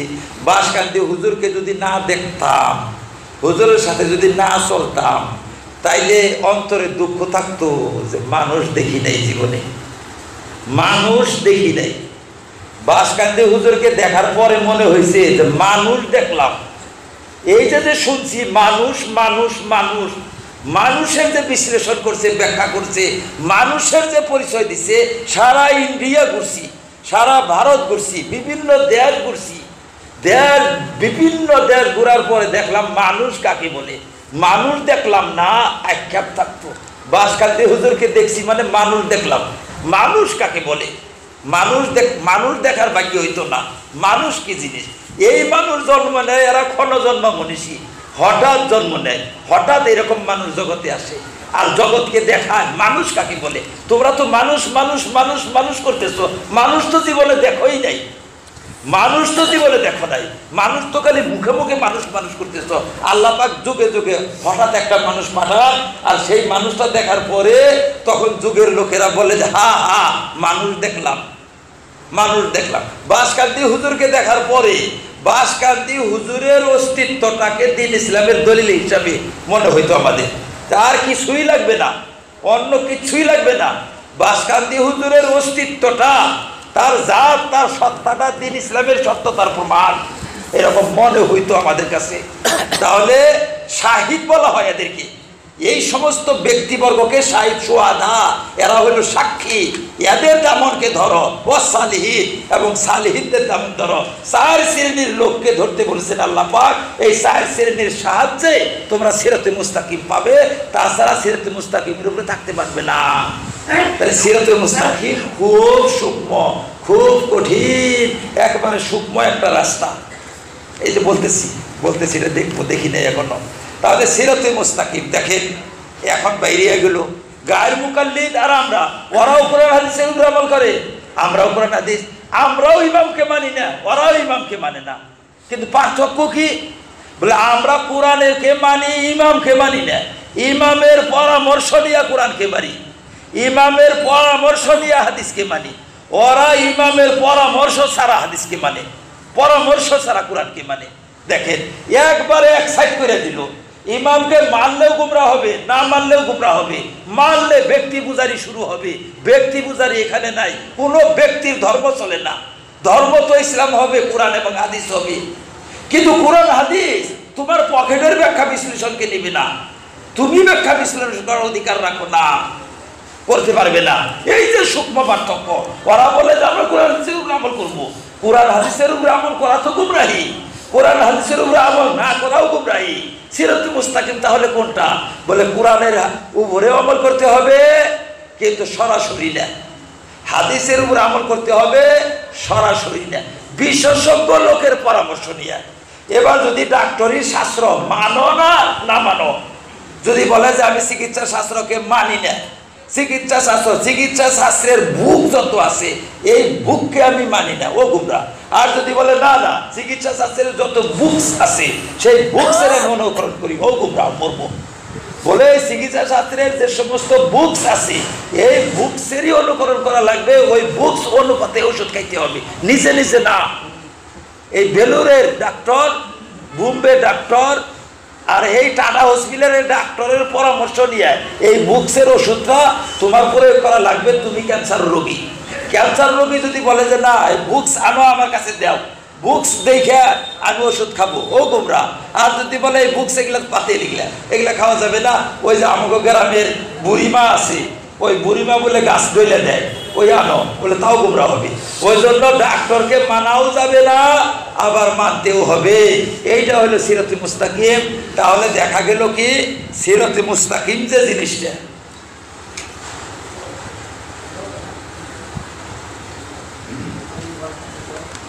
সিরাতে মুস্তাকিম প্রত্যেকটা ক্ষেত্রে যেরকম ফরজ নামাজের পরে মোনাজাত করবেন কি দেন, যদি কেউ বলে যে মোনাজাত করতে হবে, ও গুমরা। যদি কেউ বলে যে মোনাজাত করা যাবে না, ও গুমরা। দেখছেন এত কঠিন, প্রত্যেক জায়গায় গুমরাহি। মোনাজাত করতে হবে, এটা করতে হবে বলে ফরজ ওয়াজিব সুন্নতে মুআক্কাদাকে করা যাবে না, নিষিদ্ধ কর্মকে বলা হয়। তাহলে কোনটা? বলে এটা মুস্তাহাব কাজ, করলে ভালো না করলে চলে। এখন সিরাতে মুস্তাকিম হইল, করলে ভালো, মোনাজাত করলে ভালো, না করলে দোষ নাই, এটা সিরাতে মুস্তাকিম। মোনাজাত করতে হবে, ইমাম মোনাজাত করে না, হ্যাঁ ইমাম মোনাজাত করে না, বলে তুমি গুমরা। হ্যাঁ ইমাম মোনাজাত করা যাবে না, মোনাজাত এটা করা যাবে না, তুমি গুমরা। দেখছেন এত সূক্ষ্ম, প্রত্যেকটা ক্ষেত্রে সূক্ষ্ম পার্থক্য। এই সূক্ষ্ম পার্থক্য নিয়ে চলতে পারলে তখন আপনি সিরাতে মুস্তাকিমের উপরে থাকতে পারবেন। আপনারা ওই জন্য ইমামের কর্তব্য হঠাৎ কোনোদিন মোনাজাত না করা, করতেই থাকবে করতেই থাকবে, হঠাৎ কোনোদিন করবে না, উঠা যায় দূরে থেকে লক্ষ্য করবে, দেখি মুক্তাদিরা কি করে। যদি মুক্তাদি বৈশাই থাকে, অথবা কেউ ফাল পারে, লাভ পারে, জাম্পিং করে, কেউ যদি রাগারাগি হ্যাঁ ফান্দা ফান্দি করে, তাইলে বুঝতে হবে যে আমার মুক্তাদি এখনো মুক্তা দিয়ে মোনাজাত শিখে নাই, এখনো ইসলাম শিখে নাই। আফসোস, আক্ষেপ, এখন আমি মুক্তাদিদেরকে বানাবার পারি নাই। মোনাজাত মুক্তাদিদের এতখানি জানতে হবে যে মুস্তাহাব কাজ করলে ভালো, না করলে দোষ নাই, এইটা ট্রেনিং দিতে হবে, ইমামের কর্তব্য। এখন আমি এদের নামাজ পড়াই, আমি নামাজ পড়াই, এই মোনাজাত করি, কোনো মানুষ একটু শব্দ বলে না। খুতবার পরে মোনাজাত করি, কোনো মানুষ একটু শব্দ বলে না। মোনাজাতই করি না, যান যান যান যান, কোনো মানুষ একটু শব্দ বলে না, কোনোটাতে একটু শব্দ বলে না। তখন আমি বুঝছি যে হ্যাঁ এখন মুক্তাদি হয়েছে, মুক্তাদি হয়েছে আমার ঈদগাতে। কোনো মানুষে কিছু বলবে না, মোনাজাত করলেও বলবে না, জোরে করলেও বলবে না, আস্তে করলেও বলবে না, কোনোটাতে কিছু আপত্তি করবে না। এই লেখটি সেই কথায় আমি নামাজ পড়াই, শুক্রবারে বয়ান রাখি, জোরে মোনাজাত করলেও কিছু করবে না, না করলেও করবে না, করলেও করবে না, কোনো হালতে কিছু বলবে না। এটা আমার বানাইতে হবে, মুক্তাদিদেরকে আমার ট্রেনিং দিতে হবে। এই ট্রেনিং ইমামের দায়িত্ব, এটা ট্রেনিং দাও, শিখাও, দিন শিখাও, দিন শিখাও, সিরাতে মুস্তাকিমের উপরে উঠাও মানুষকে।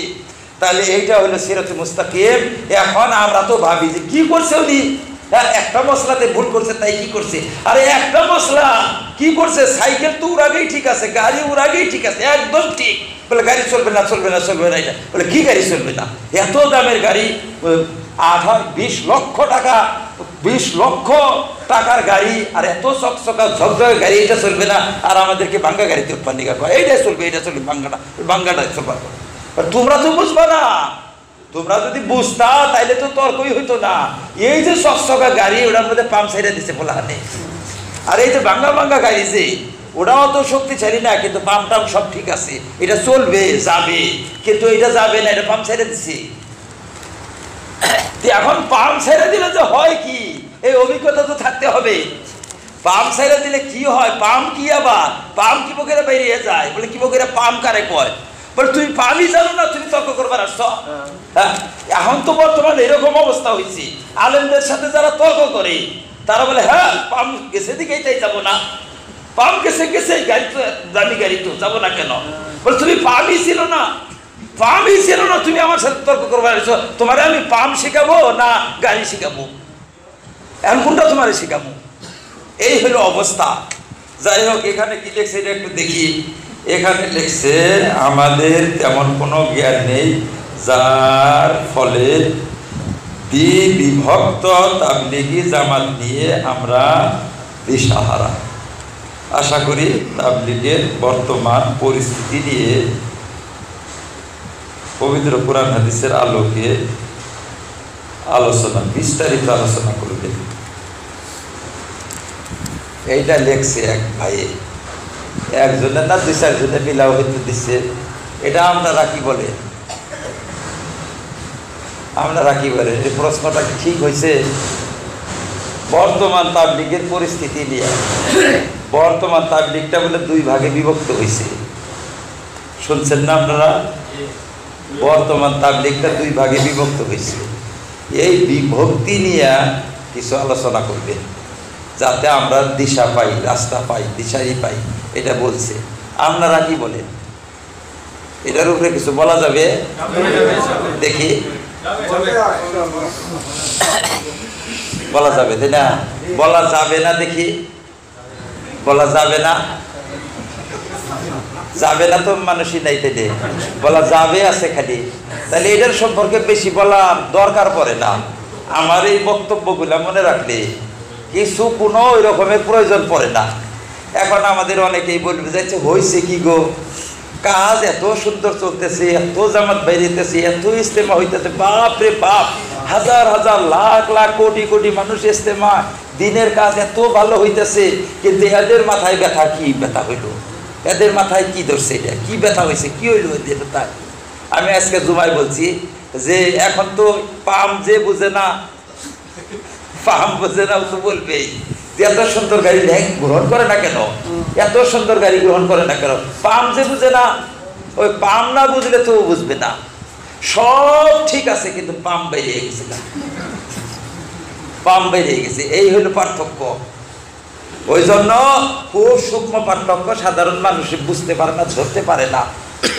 দেখেন, দাওয়াত তাবলীগের কাজটা আমাদের কাজ, আমাদের দারুল উলুম দেওবন্দ থেকে আর জন্ম, সব কিছু দারুল উলুম দেওবন্দের অবদান, এক কথায়। আজকে আবার দারুল উলুম দেওবন্দ বলতেছে কাজকে বাঁচাও, কাজকে বাঁচাও, ভুলটা বের করে দাও।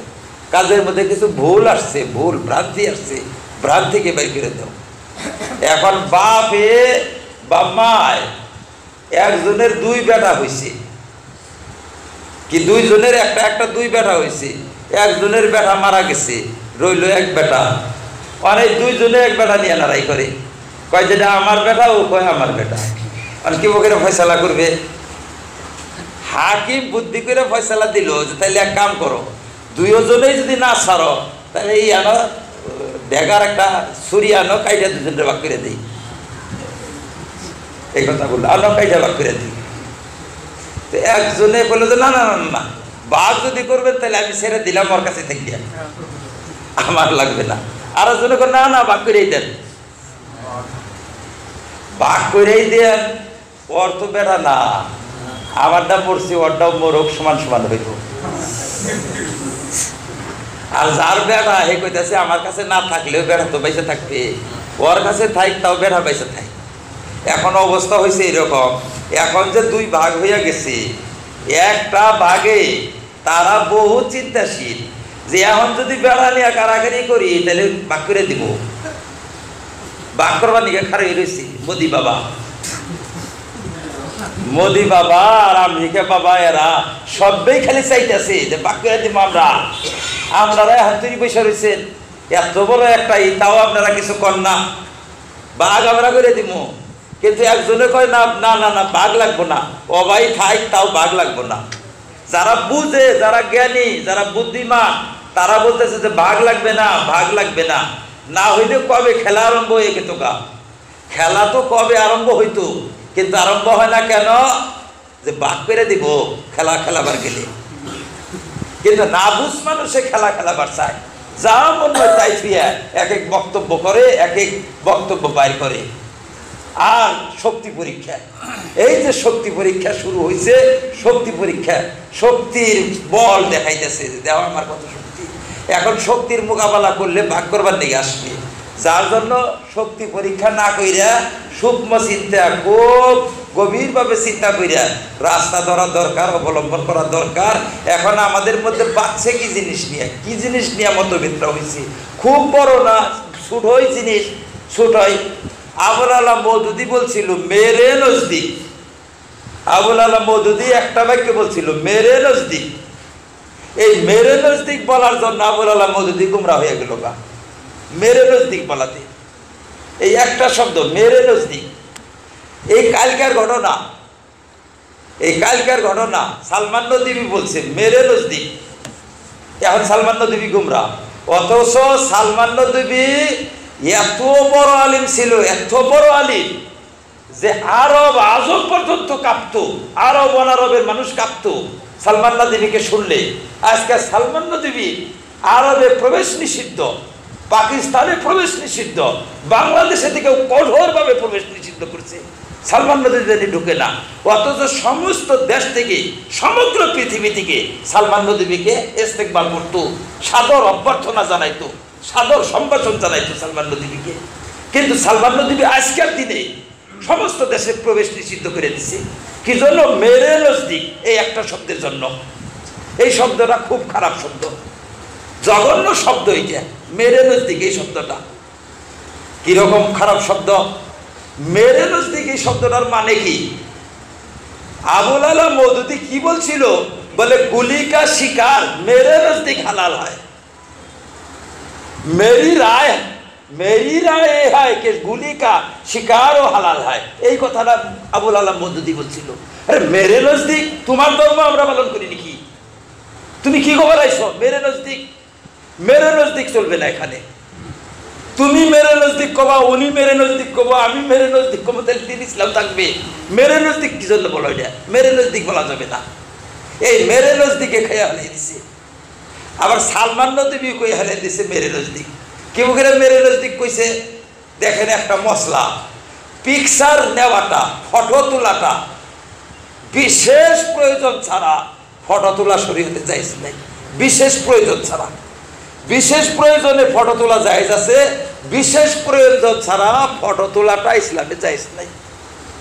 যখন মিটিং হইল একটা আরবের আর সারা পৃথিবীর উলামাদের একটা মিটিং হয়েছিল ওই নদুয়াতে, লখনৌ।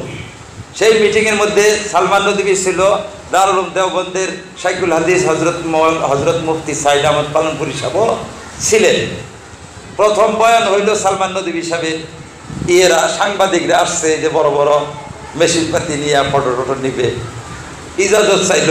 সালমান নদী ইজাজত দিল যে লেলো ফটো খেঁচোয়াও, ফটো খেঁচো খেঁচো খেঁচো, লেলো ফটো লেলো। মেরে নজদিক अखबारात को सामने रखकर फोटो खिंचवाना जायज है मेरे नजदीक, ये जायज है। तो मेरे नजदीक যখন এই কথা বললো তখন দারুল উলুমের শাইখুল হাদিস সদরুল মুদাররিসিন মুফতি ফকিহ মুহাদ্দিসে কবির হযরত মুফতি পালনপুরি সাহেব উঠাও ঘর থেকে চলে গেলেন না, ফটো নিজের ফটো নিবার দিলেন না, নিয়ে গেলেন না। তারপরেই বয়ান ছিল পালনপুরি সাহেবের, বয়ান পালনপুরি সাহেব আসলেন, আসার পরে শুরু করলেন বয়ানের আগে দুই চারটা কথা বললেন। এই কথা বললেন যে দেখো এই যে দারুল ইফতা যত আছে পাকিস্তান, বাংলাদেশ, ইন্ডিয়া, বর্মা, বিভিন্ন দেশে যত দারুল ইফতা আছে, দারুল ইফতা তো এমনি নিজে নিজে হয় নাই। দারুল ইফতা আমরা বানাইছি, দারুল ইফতার মধ্যে মুফতি আমরা বসাইছি, আমাদের প্রতিনিধি তারা। তারা যে ফতোয়া দিবে আমরা যদি তাদের ফতোয়াকে না মানি দুনিয়ার কে মানবে ফতোয়া? আমরাই তো তাদেরকে বানাইছি, তাদেরকে বসাইছি। আমরা এমএল বানাইলাম আর এমএলএ আমরা মানি না, তাহলে কে মানবে? আমরা প্রতিনিধি তাদেরকে বানাইছি, আমাদের মানতে হবে। সমস্ত দারুল ইফতা থেকে ফতোয়া দেয় যে ফটো বিশেষ কারণ ছাড়া ফটো তোলা জায়েজ নাই, এটা দারুল ইফতার ফতোয়া। এখন আমি এক সবার মধ্যে এই কথা কমু মেরে নজদিক, তাহলে মেরে নজদিকের উপরে আমল করবে না দারুল ইফতার উপরে আমল করবে মানুষ? মানুষ কি পাজলে বেড়ে যাবে গা, কি বিপত্রা হবে মানুষের যে এরাই বসাইছে মুফতিদেরকে, এরাই দারুল ইফতা বানাইছে, এরাই মুফতি নির্বাচন করছে, এরাই মুফতি নিয়োগ করছে, আবার এরাই আমল করে না। তাহলে দারুল ইফতার কথা কেন আমল করবে দারুল ইফতার উপরে?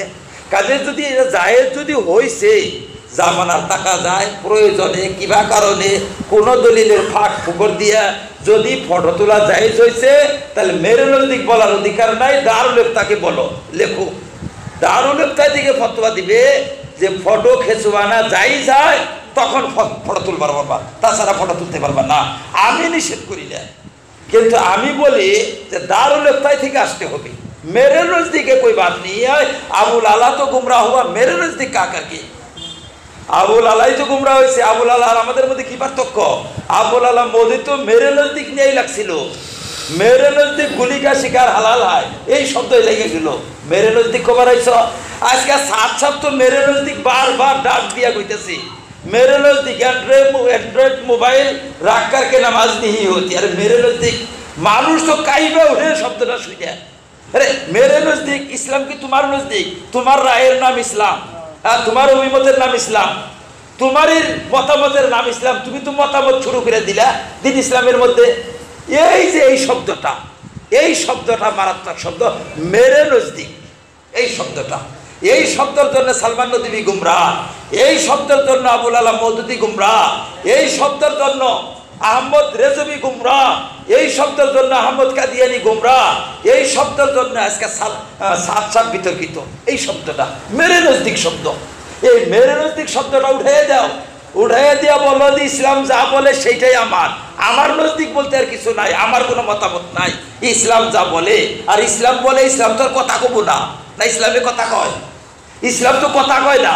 ইসলামের প্রতিনিধি আছে তো, দারুল ইফতা আছে, ইসলামের প্রতিনিধি দারুল ইফতা, এই দারুল ইফতা থেকে কথা বলবে। দারুল ইফতা আমরা বানাইছি, আর হেড দারুল ইফতা যেটা সমস্ত অবিভক্ত ভারতবর্ষের অনুসৃত দারুল ইফতা সবের যেটা মুরব্বী হেড কোয়ার্টার, যেটা সবারই মানে শ্রদ্ধার পাত্র, সেটা দারুল উলুম দেওবন্দের দারুল ইফতা। দারুল উলুম দেওবন্দ থেকে পড়লে সারা পৃথিবী মানতে বাধ্য, তুমিও বাধ্য, আমিও বাধ্য, সবই বাধ্য। কাজে মেরে নজদিক ছোড়ো আর দারুল ইফতা সে পুছো, এইটা দাবি। এই মেরে নজদিক ছাড় না, মেরে নজদিক না ছাড়ার জন্য বিতর্ক হয়ে গেল গা এই শব্দটা নিয়ে। এখন আপনার সূক্ষ্ম পার্থক্য, সিরাতুল মুস্তাকিমের উপরে থাকা না, খুব সূক্ষ্ম। এখন যারা ভক্ত তারা তো খুব পছন্দ করে, আমাদের হুজুর কইছে, আমাদের হুজুর যখন আপনি আমার খুব ভক্ত হবে তখন আপনি আমারে মানবেন। আমি যদি বলি যে আমার অভিমত এটা, আমার রায় যে এই কাজটা চলে, আমার রায়, আপনি মুরিদ টুরিদ তারা তো বলে যে হ্যাঁ হুজুরের রায় তো আমরা মানবো না। একটা হুজুর কইছে, হুজুরের নজদিক হুজুরের রায়, কিন্তু হুজুরের নাগালার হুজুর আছে, উনি তো খেয়ে পারবো গা। তোমার রায় আবার দিন ইসলামের মধ্যে ঢুকে গে? হ্যাঁ, তোমার রায় তোমার অভিমতে কেন ঢুকে গে? তোমার রায় নিয়ে তো আমরা এই যে মেহনত করে দই পারতাছি, ঘুরতাছি, টুবলা টালি নিয়ে, এগুলো তোমার রায়ের জন্য আমরা ঘুরতাছি না, তোমারই অভিমতের জন্য ঘুরতেছি। তুমি কেরা মেরে নজদিক কোন কে আবার এটা? আমরা বাসকান্দি হুজুরকে দেখছি সারা জীবন যে আমল করছে, সারা জীবন আমল, দৈনিক যে আমল করছে, সেই আমলটা সম্পর্কে যদি কোনো আলেমে কোনো কথা বলতো যে হুজুর এই আমলটা এরকম, সারাটা জীবন আমল করি না, আমল যারা রাত দিন দৈনিক আমল হইতেছে, সেখানে তো ভুলও পারবে না। আমরা থাকছি ওখানে, তখন বলছে এইরকম কথা, ডাকো মুফতি, বড় মুফতিরে ডাকো, বড় মুফতিরে ডাকো। এই তো বড় মুফতিরে খবর দিচ্ছে, বড় মুফতি ও মুফতিরে ডাকো। 4-5 মুফতি আসলো, আসার পর দেখাচ্ছে এটা কয়, এইবার এই কথা কইতেছে। মুফতিরা একেবারে সব ঘাটাঘাটি করে বলে দিচ্ছে, না হুজুর যেটা আমল চলছে এটাই ঠিক। ঠিক বলে হ্যাঁ ঠিক, বাস চললো। কারণ মেরে নজদিক শব্দটা কোন যাব না, মেরে নজদিক শব্দ উঠে দাও। দারুল ইফতা প্রতিনিধি, মুখপাত্র ইসলামের, ইসলামের মুখপাত্র। ইসলাম তো নিজে কথা কয় না, ইসলামের কথা দারুল ইফতা দিয়া বাইর। দারুল ইফতারে জিজ্ঞাসা করবা মেরে নজদিক শব্দটা ছাড়ো। এই মেরে নজদিক নিয়ে সালমান নদীর নগে লাগছে, মেরে নজদিক নিয়ে আবুল কালামের আবুল আলাম মওদুদির নগে। এই মেরে নজদিক শব্দ দিয়েই হইল বেরেলবি যত ফেরকা এই মেরে নজদিকটা পয়দা হয়েছে।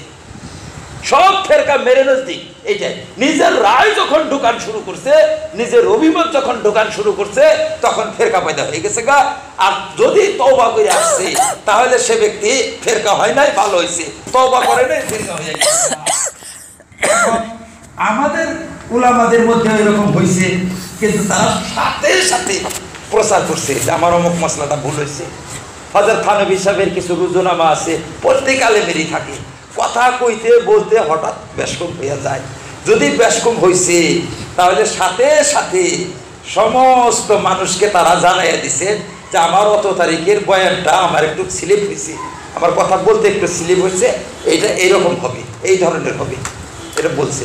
সেই জন্য তওবা, তওবা বলে অনুতপ্ত হওয়ার নাম, ভুল স্বীকার করার নাম তওবা।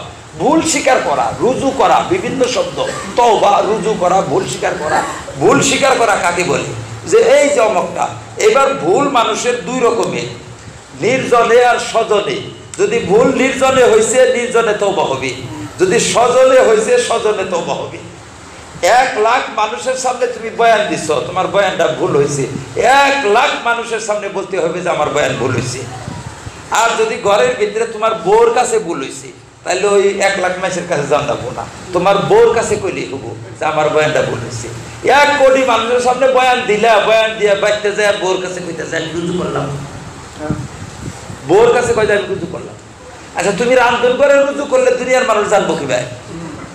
হ্যাঁ, দুনিয়ার মানুষ তোমার ওইটাই ধরবো না রুজুটা ধরবো? রুজু তো তুমি জানবো কি ভাই?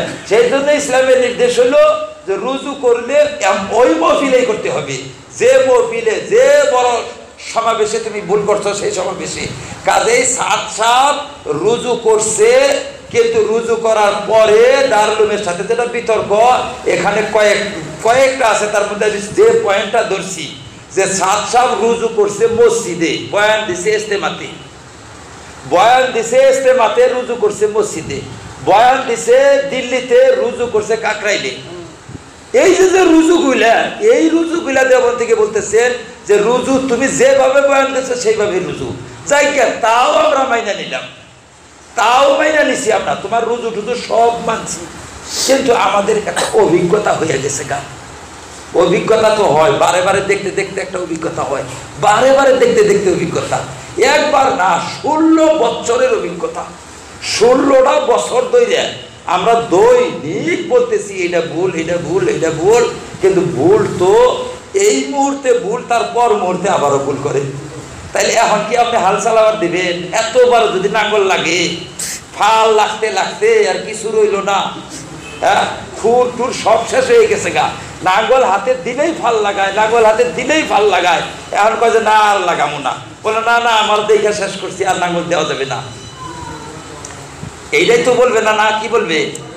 একটা না, এই যে যতবার ড্রাইভিংয়ে বসাইছি, স্টারিংকে বসাইলেই গাড়ি জাম্পিং করে যায় গাছে প্রতি গুতা মারে, স্টারিংকে বসাইলেই যায় হেরা ফাল দেয়, পুল ভাঙ্গা ফেলাই দেয়, স্টারিংকে বসাইলেই ধুমবুত করে যায় পাহাড়ের মধ্যে লাগাই দেয়, এই লাগাইতে লাগাইতে 100 বার লাগাইছি, এখন কয় দেন স্টারিং দেন স্টারিং। আমি অর্ডার ভুল করবো না, আর তুই বইলেই ফালতা যে লাগে, ওই জন্য কইতেছে যে না না স্টারিং দেওয়া যাবে না।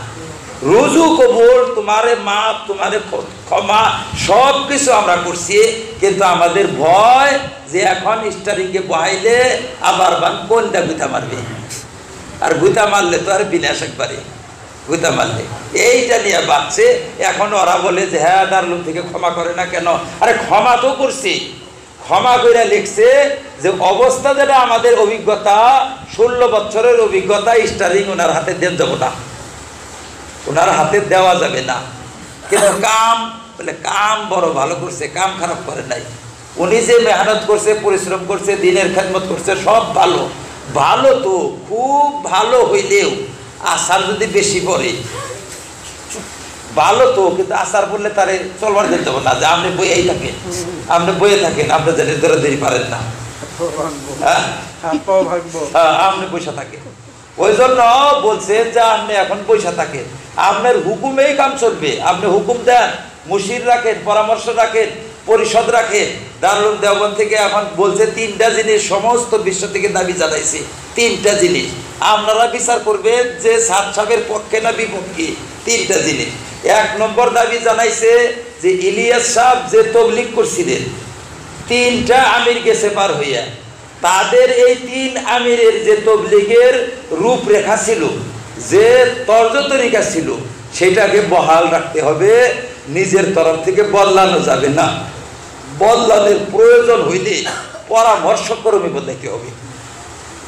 1 নম্বর। এটা কি ওনার বিরুদ্ধে গেছে? কেউ কাহাবো ওনার বিরুদ্ধে?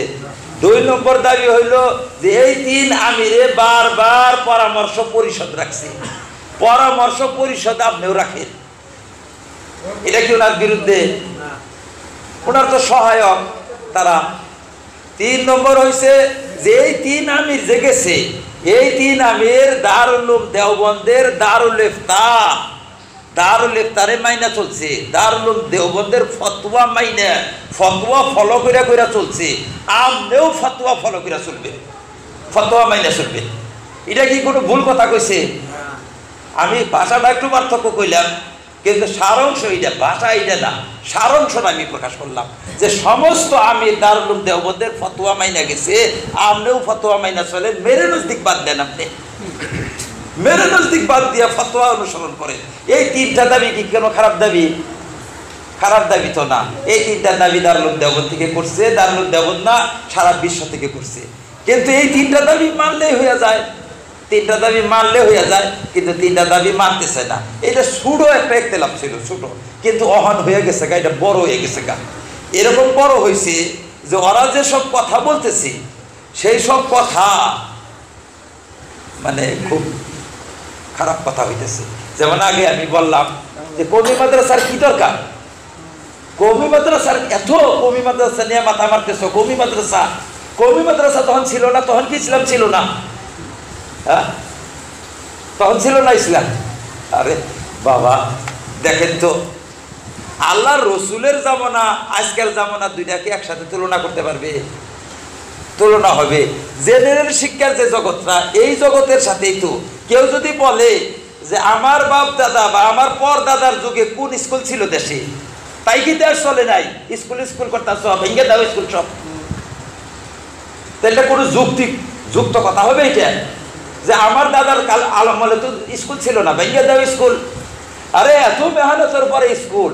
কওমি মাদ্রাসা ছিল না, কিন্তু কওমি মাদ্রাসার লেখাপড়াটা আলিমের বাড়িতে হইতো। এগুলা আলিম টুল আগে যে টুল শিক্ষা ছিল, সেই টুল শিক্ষার মতো বাড়িতে বাড়িতে পড়া হইতো, খানকায় পড়া হইতো, দরগায় পড়া হইতো, রাজদরবার, তার মানে রাজার বাচ্চাদের বাড়িতে থেকে আলেমরা পড়াইতো।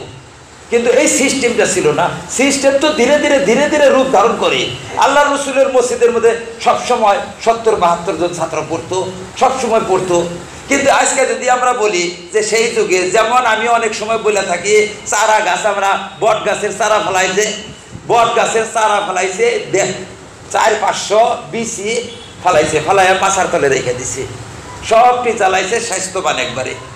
পরে এগুলা নিয়ে হেরে খেতে বুঝছে, আর বিশাল বিশাল গাছ হয়েছে। এখন একজনে ইয়া কয় যে 100 বছর আগে তো এই বট গাছ ছিল না, তো দেখি নাই তো। এই বট গাছ তো মাছা তলে, আমার পালঙের তলে ছিল, এগুলো তো পালঙের তলে রাখা যায়, এগুলা নিয়ে পালঙের তলে রেখে দাও। না পালং থাকবো, না বট গাছ থাকবো, না ঘর থাকবো, সব চুরমার হয়ে যাবে। এই বট গাছ পালঙের তলে ঢুকাবার চাইলে, কারণ তখন তো চারা অবস্থায় ছিল। চারা অবস্থার পরে এত মহা গাছকে চারার উপরে অনুমান করে এখন আর ওই মাছার তলে বা চকির তলে গাছ রাখা যাবে না। এখন ওরা বলতেছে যে হুজুরের জামানায় তো কওমি মাদ্রাসা ছিল না, সাহাবাদের জামানায় তো কওমি মাদ্রাসা ছিল না, তাই কি তারা দিন ইসলাম পালন করে নাই? কাজে আজকে কওমি মাদ্রাসার কোনো দরকার নাই, কোনো দরকার নাই এগুলা কওমি মাদ্রাসা। এইরকম এটা বকুয়াস, পাগল ছাড়া আর কি। পাগল না হইলে আর কে এই কথা বলবে? কওমি মাদ্রাসা আজকের যুগে আর সেই যুগ এক আছে। সাহাবায়ে কেরাম তো মাসকে মাস উপবাস পাথর বাইন্দা কাজ করছে, পাথর পেটে বাইন্দা কাজ করছে। যে কুরবানি সাহাবায়ে কেরাম দিছে সেই কুরবানি আজকের ছাত্র দিবে? আজকে স্কুল বানায় এই আলেম বানান যায় না, মাদ্রাসা বানাইই পারা যাইতেছে না, আর অথচ তারা সারাটা দুনিয়া ঘুরে ঘুরে এলেম হাসিল করছে।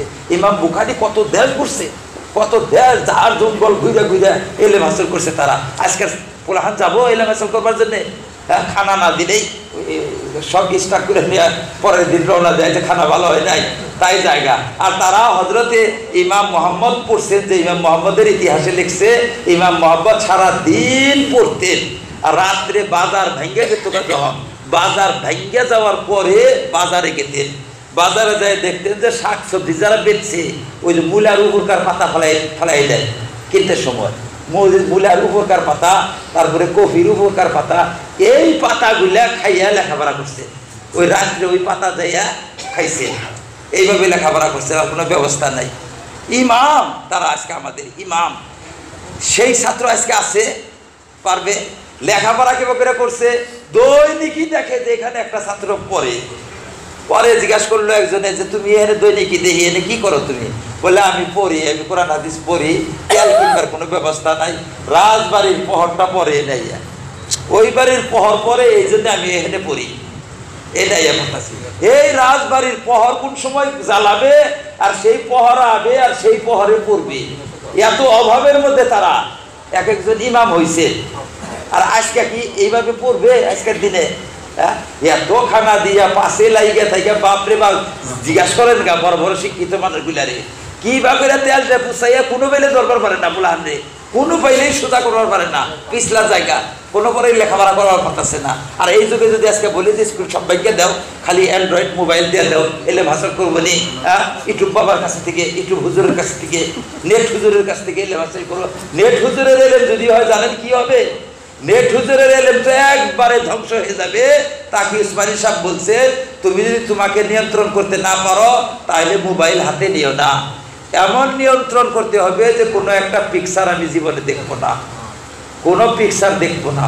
এইরকম নিয়ন্ত্রণ করতে পারলে মোবাইল নিও, না হইলে মোবাইল তোমার কাল হবে, জম হবে তোমার জন্য।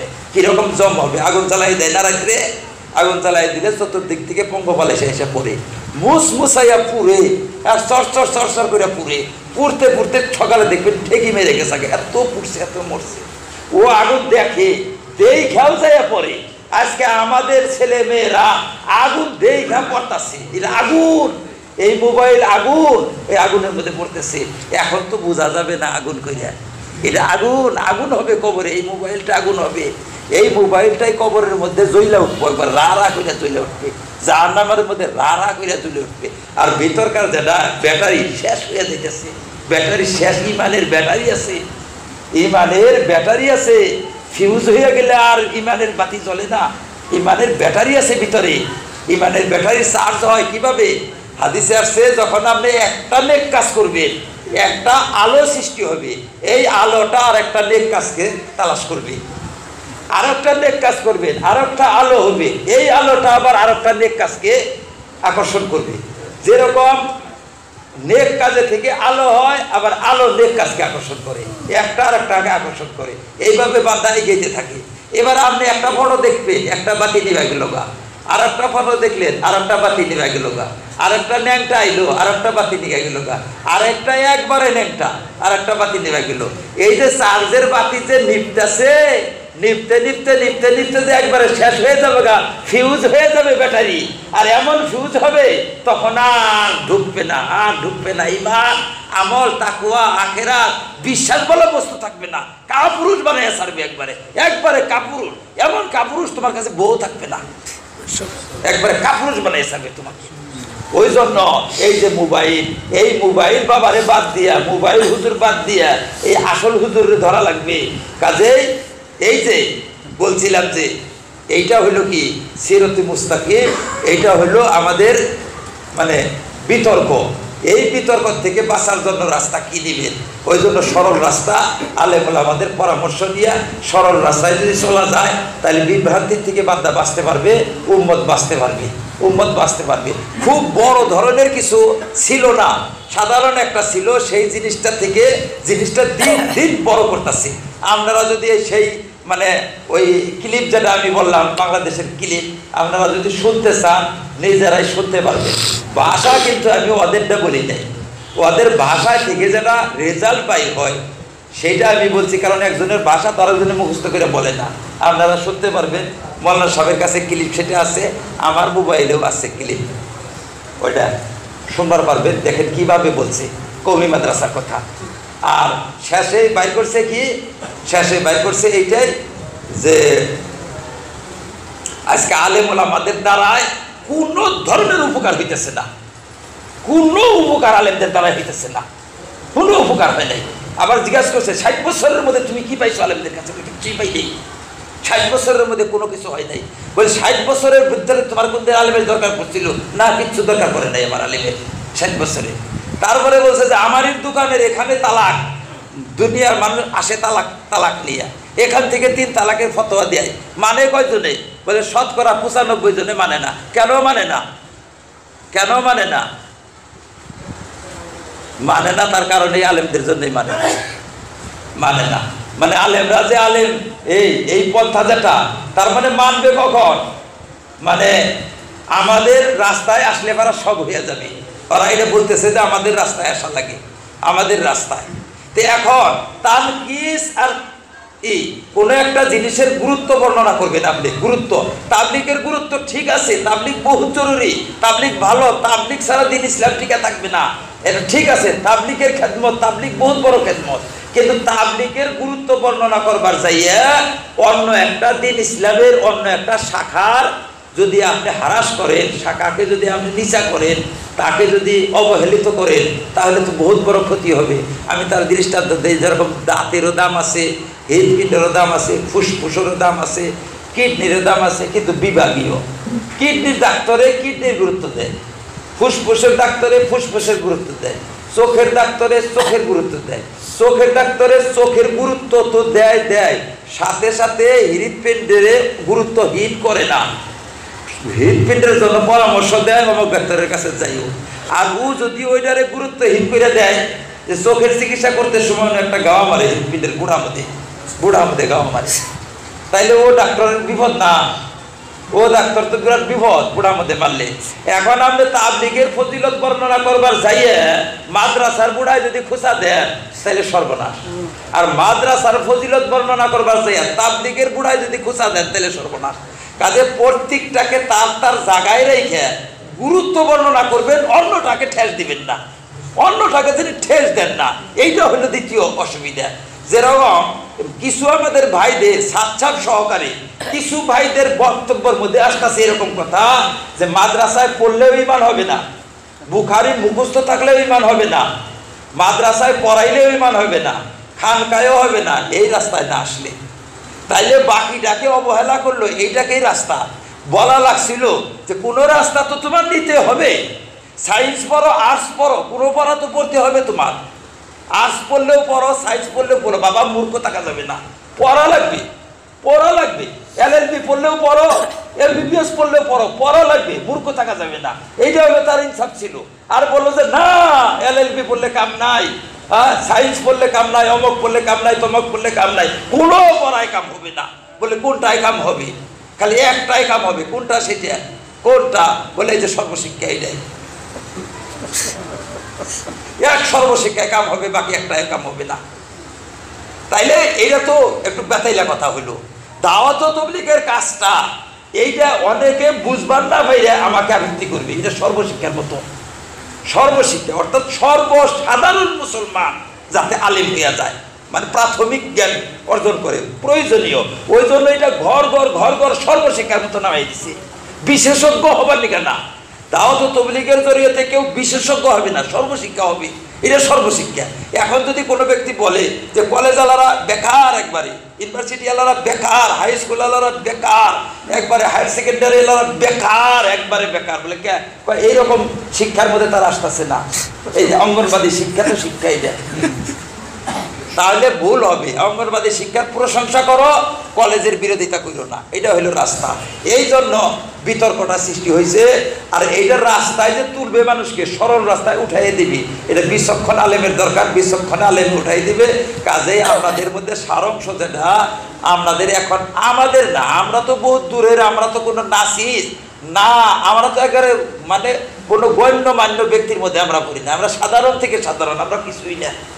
এই যে মূল যেটা ঝগড়া, এটা কিন্তু এখানে না, মূল ঝগড়াটা মূল জায়গায়। এখন আমাদের কাছে কেউ জিজ্ঞাসা করলে আমরা হয়তো বর্ণনা করবার পারি, ঝগড়াটা কিন্তু আমাদের সাথে না, সাদ সাহেবের সাথে, আমাদের সাথে বাজনা না, কোনো বাজনা না। কিন্তু ওই লেজা মানবে তা তো না, কবার বাড়ি খবর, এটা সংবাদ মাধ্যমে, আমাদের মাধ্যমে প্রকাশ পাইতেছে। কিন্তু আসল বাজনাটা এই মূল জায়গার মধ্যে। দেওবন্দ থেকে বলতেছে যে মেরে নজদিক ছাড়ো, মেরে নজদিক ছোড়ো, দারুল ইফতাকে ইখতিয়ার করো। আর সাদ সাহেব মেরে নজদিক ছাড়তেছে না, ওখানে ইখতিলাফ, আর সেই ইখতিলাফের গন্ধ আমাদের এখানে আসছে। এখন আমাদের করণীয় কি? আমাদের করণীয় কেন্দ্রকে মেনে চলা, কেন্দ্রকে মেনে চলা। সমস্ত ইসলামিক বিদ্যালয়ের কেন্দ্র দারুল উলুম দেওবন্দ, সমস্ত ইসলামিক শিক্ষা যত আছে, আমল কোন, খানকা কোন, যত কিছু কোন, সবের কেন্দ্র দারুল উলুম দেওবন্দ। কেন্দ্রকে ধরে থাকতে হবে, কেন্দ্র বিচ্ছিন্ন হওয়া যাবে না। যেমন বিরাট বড় একটা গাছ, সেই গাছের বহুত শাখা প্রশাখা আছে, এবার একজনে গুড়া ধরে রয়েছে, আরেকজনে একটা ডাইলে বসে রয়েছে। ডাইল কাইটা গেলেও গাছ বাঁচবে, কিন্তু গাছের কুড়া কাটলে বাড়া ও তো ডাইলও বাঁচবে না, ওটা না বাঁচবে, ডাইলও বাঁচবে না। ওই জন্য গাছ বাঁচাইয়া ডাইল যায়, আবার পাতা কুশি দিবে, আবার কুশি দিবে, গাছ বাঁচাইয়া ডাইল যায়, গাছ বাঁচাইয়া ডাইল যায়। এটা হলো জ্ঞানী মানুষের কথা। আর যদি গাছই জায়গা, তাহলে ডাইল আর কি থাকবে? থাকবে ডাইল, ডাইল থাকবে না। দারুল উলুম দেওবন্দ যদি না থাকে, কোন ফুতে উড়াইয়ে দিবে, সব কোন ফুতে উড়াইয়ে দিবে। কত বড় বড় শত্রু আছে ইসলামের। ওই জন্য দারুল উলুম দেওবন্দের সাথে থাকা, দারুল উলুম দেওবন্দের সাথে মিলা থাকা, এটা হলো বুদ্ধিমানের কাজ। এখন বলবেন আমাদের সাথে আলিম আছে, আল্লাহর নবী ওটা কয়ে গেছে, মান সাজ্জা সুজ্জা ফিন্না, কেন্দ্র বিচ্ছিন্ন আলিম আল্লাহর কাছে গ্রহণযোগ্য না। কেন্দ্র বিচ্ছিন্ন, প্রত্যেকেরই একটা কেন্দ্রস্থল আছে, কেন্দ্র থেকে বিচ্ছিন্ন হইলে সে গ্রহণযোগ্য না। কেন্দ্র কি বলে? কেন্দ্র আমাদের কেন্দ্র কি? সারা জীবনে তো আমরা শুনলাম দেওবন্দ শুনি নাই, তবলিগালারা কয় নাই আমরা দেওবন্দি, কালকেও বলছে আমরা দেওবন্দি মানে যে দেওবন্দ থেকে ফতোয়া দিলে আমরা মানবো। কালকেও এই কথা বলছি, আজকেও বলবে, দেখবে আজকেও বলবে, আচ্ছা দেওবন্দ থেকে ফতোয়া দিলে মানবা না? বলে মানবো। বলে এটা মানো না কেন? বলে না এটা মানো, তখন এটা বলেছি। নিজের স্বার্থ অনুসারে মানবা, স্বার্থের খেলাফ হইলে মানবা না, তাইলে আর মানলা কোনে? কাজে এইটা তো সবেই জানে, ঢাকা সুবা কথা না, দারুল উলুম দেওবন্দ হইল সকলেরই কেন্দ্র। কাজেই আমরা আপনাদেরকে আহ্বান জানাই, আপনাদেরকে অনুরোধ জানাই, আপনারা দারুল উলুম দেওবন্দকে মাইনে নেন, দারুল উলুম দেওবন্দের হইয়া কাজ করে, তাহলে কোনো ঝগড়া বিবাদ কিছুই থাকবে না। আমাকে না, কেন্দ্রকে মানে, আপনিও মানেন আমিও মানি, ঝগড়া শেষ। আর যদি না মানেন, আমি কিন্তু দারুল উলুম দেওবন্দের সাথে, আপনি যদি মানেন ভালো, আপনি আর আমি মিলা দারুল উলুম দেওবন্দকে মানি। এবার যদি আপনি না মানেন, তাহলে আমি আপনার নাকি ঝগড়া করবো না, আমি কিন্তু দারুল উলুম দেওবন্দকে ফলো করবো। কি কম তাতে? হ্যাঁ, আপনারা কি বলেন তাতে? দারুল উলুম দেওবন্দকে আমরা সবাই মাইনে নেই। যদি মাইনা না নেন, আমি কিন্তু দারুল উলুম দেওবন্দকে মানবো, আপনার নাকি আমি ঝগড়া করবো না। এইটা হলো আমাদের কথা। এখন দারুল উলুম দেওবন্দ হইয়া কিছু মানুষে কাজ করতেছে, যেরকম মৌলানা লাট সাহেব বা দেউলা সাহেব, ওই রকম আরো আলেম ওলামা আছে, তারা দারুল উলুমের ফতোয়া মাইনা সেই অনুপাতে কাজ শুরু করছে। আর অধিকাংশ মানুষ আগের যেটা সাদ সাহেবের সেই বিতর্কিত অবস্থায় কাজ করতেছে। এখন তারাও আমাদের মুসলমান ভাই, তারাও দিনের কাজ করে, এরাও দিনের কাজ করে। মাঝখানে যারা ইখতিলাফ, ইনসাফের সাথে আমরা ইখতিলাফটা বাইর করে দেই, ইনসাফের সাথে। ইনসাফ কারণ তোমারও বাবা আমারও বাবা, বাবার কথা দুজনে মানি, তোমারও বাবা আমারও বাবা, বাবার কথা দুজনে মানি, তাতে শেষ হয়ে জায়গা। এইটা হইলো কথা। কথাটাই বেশি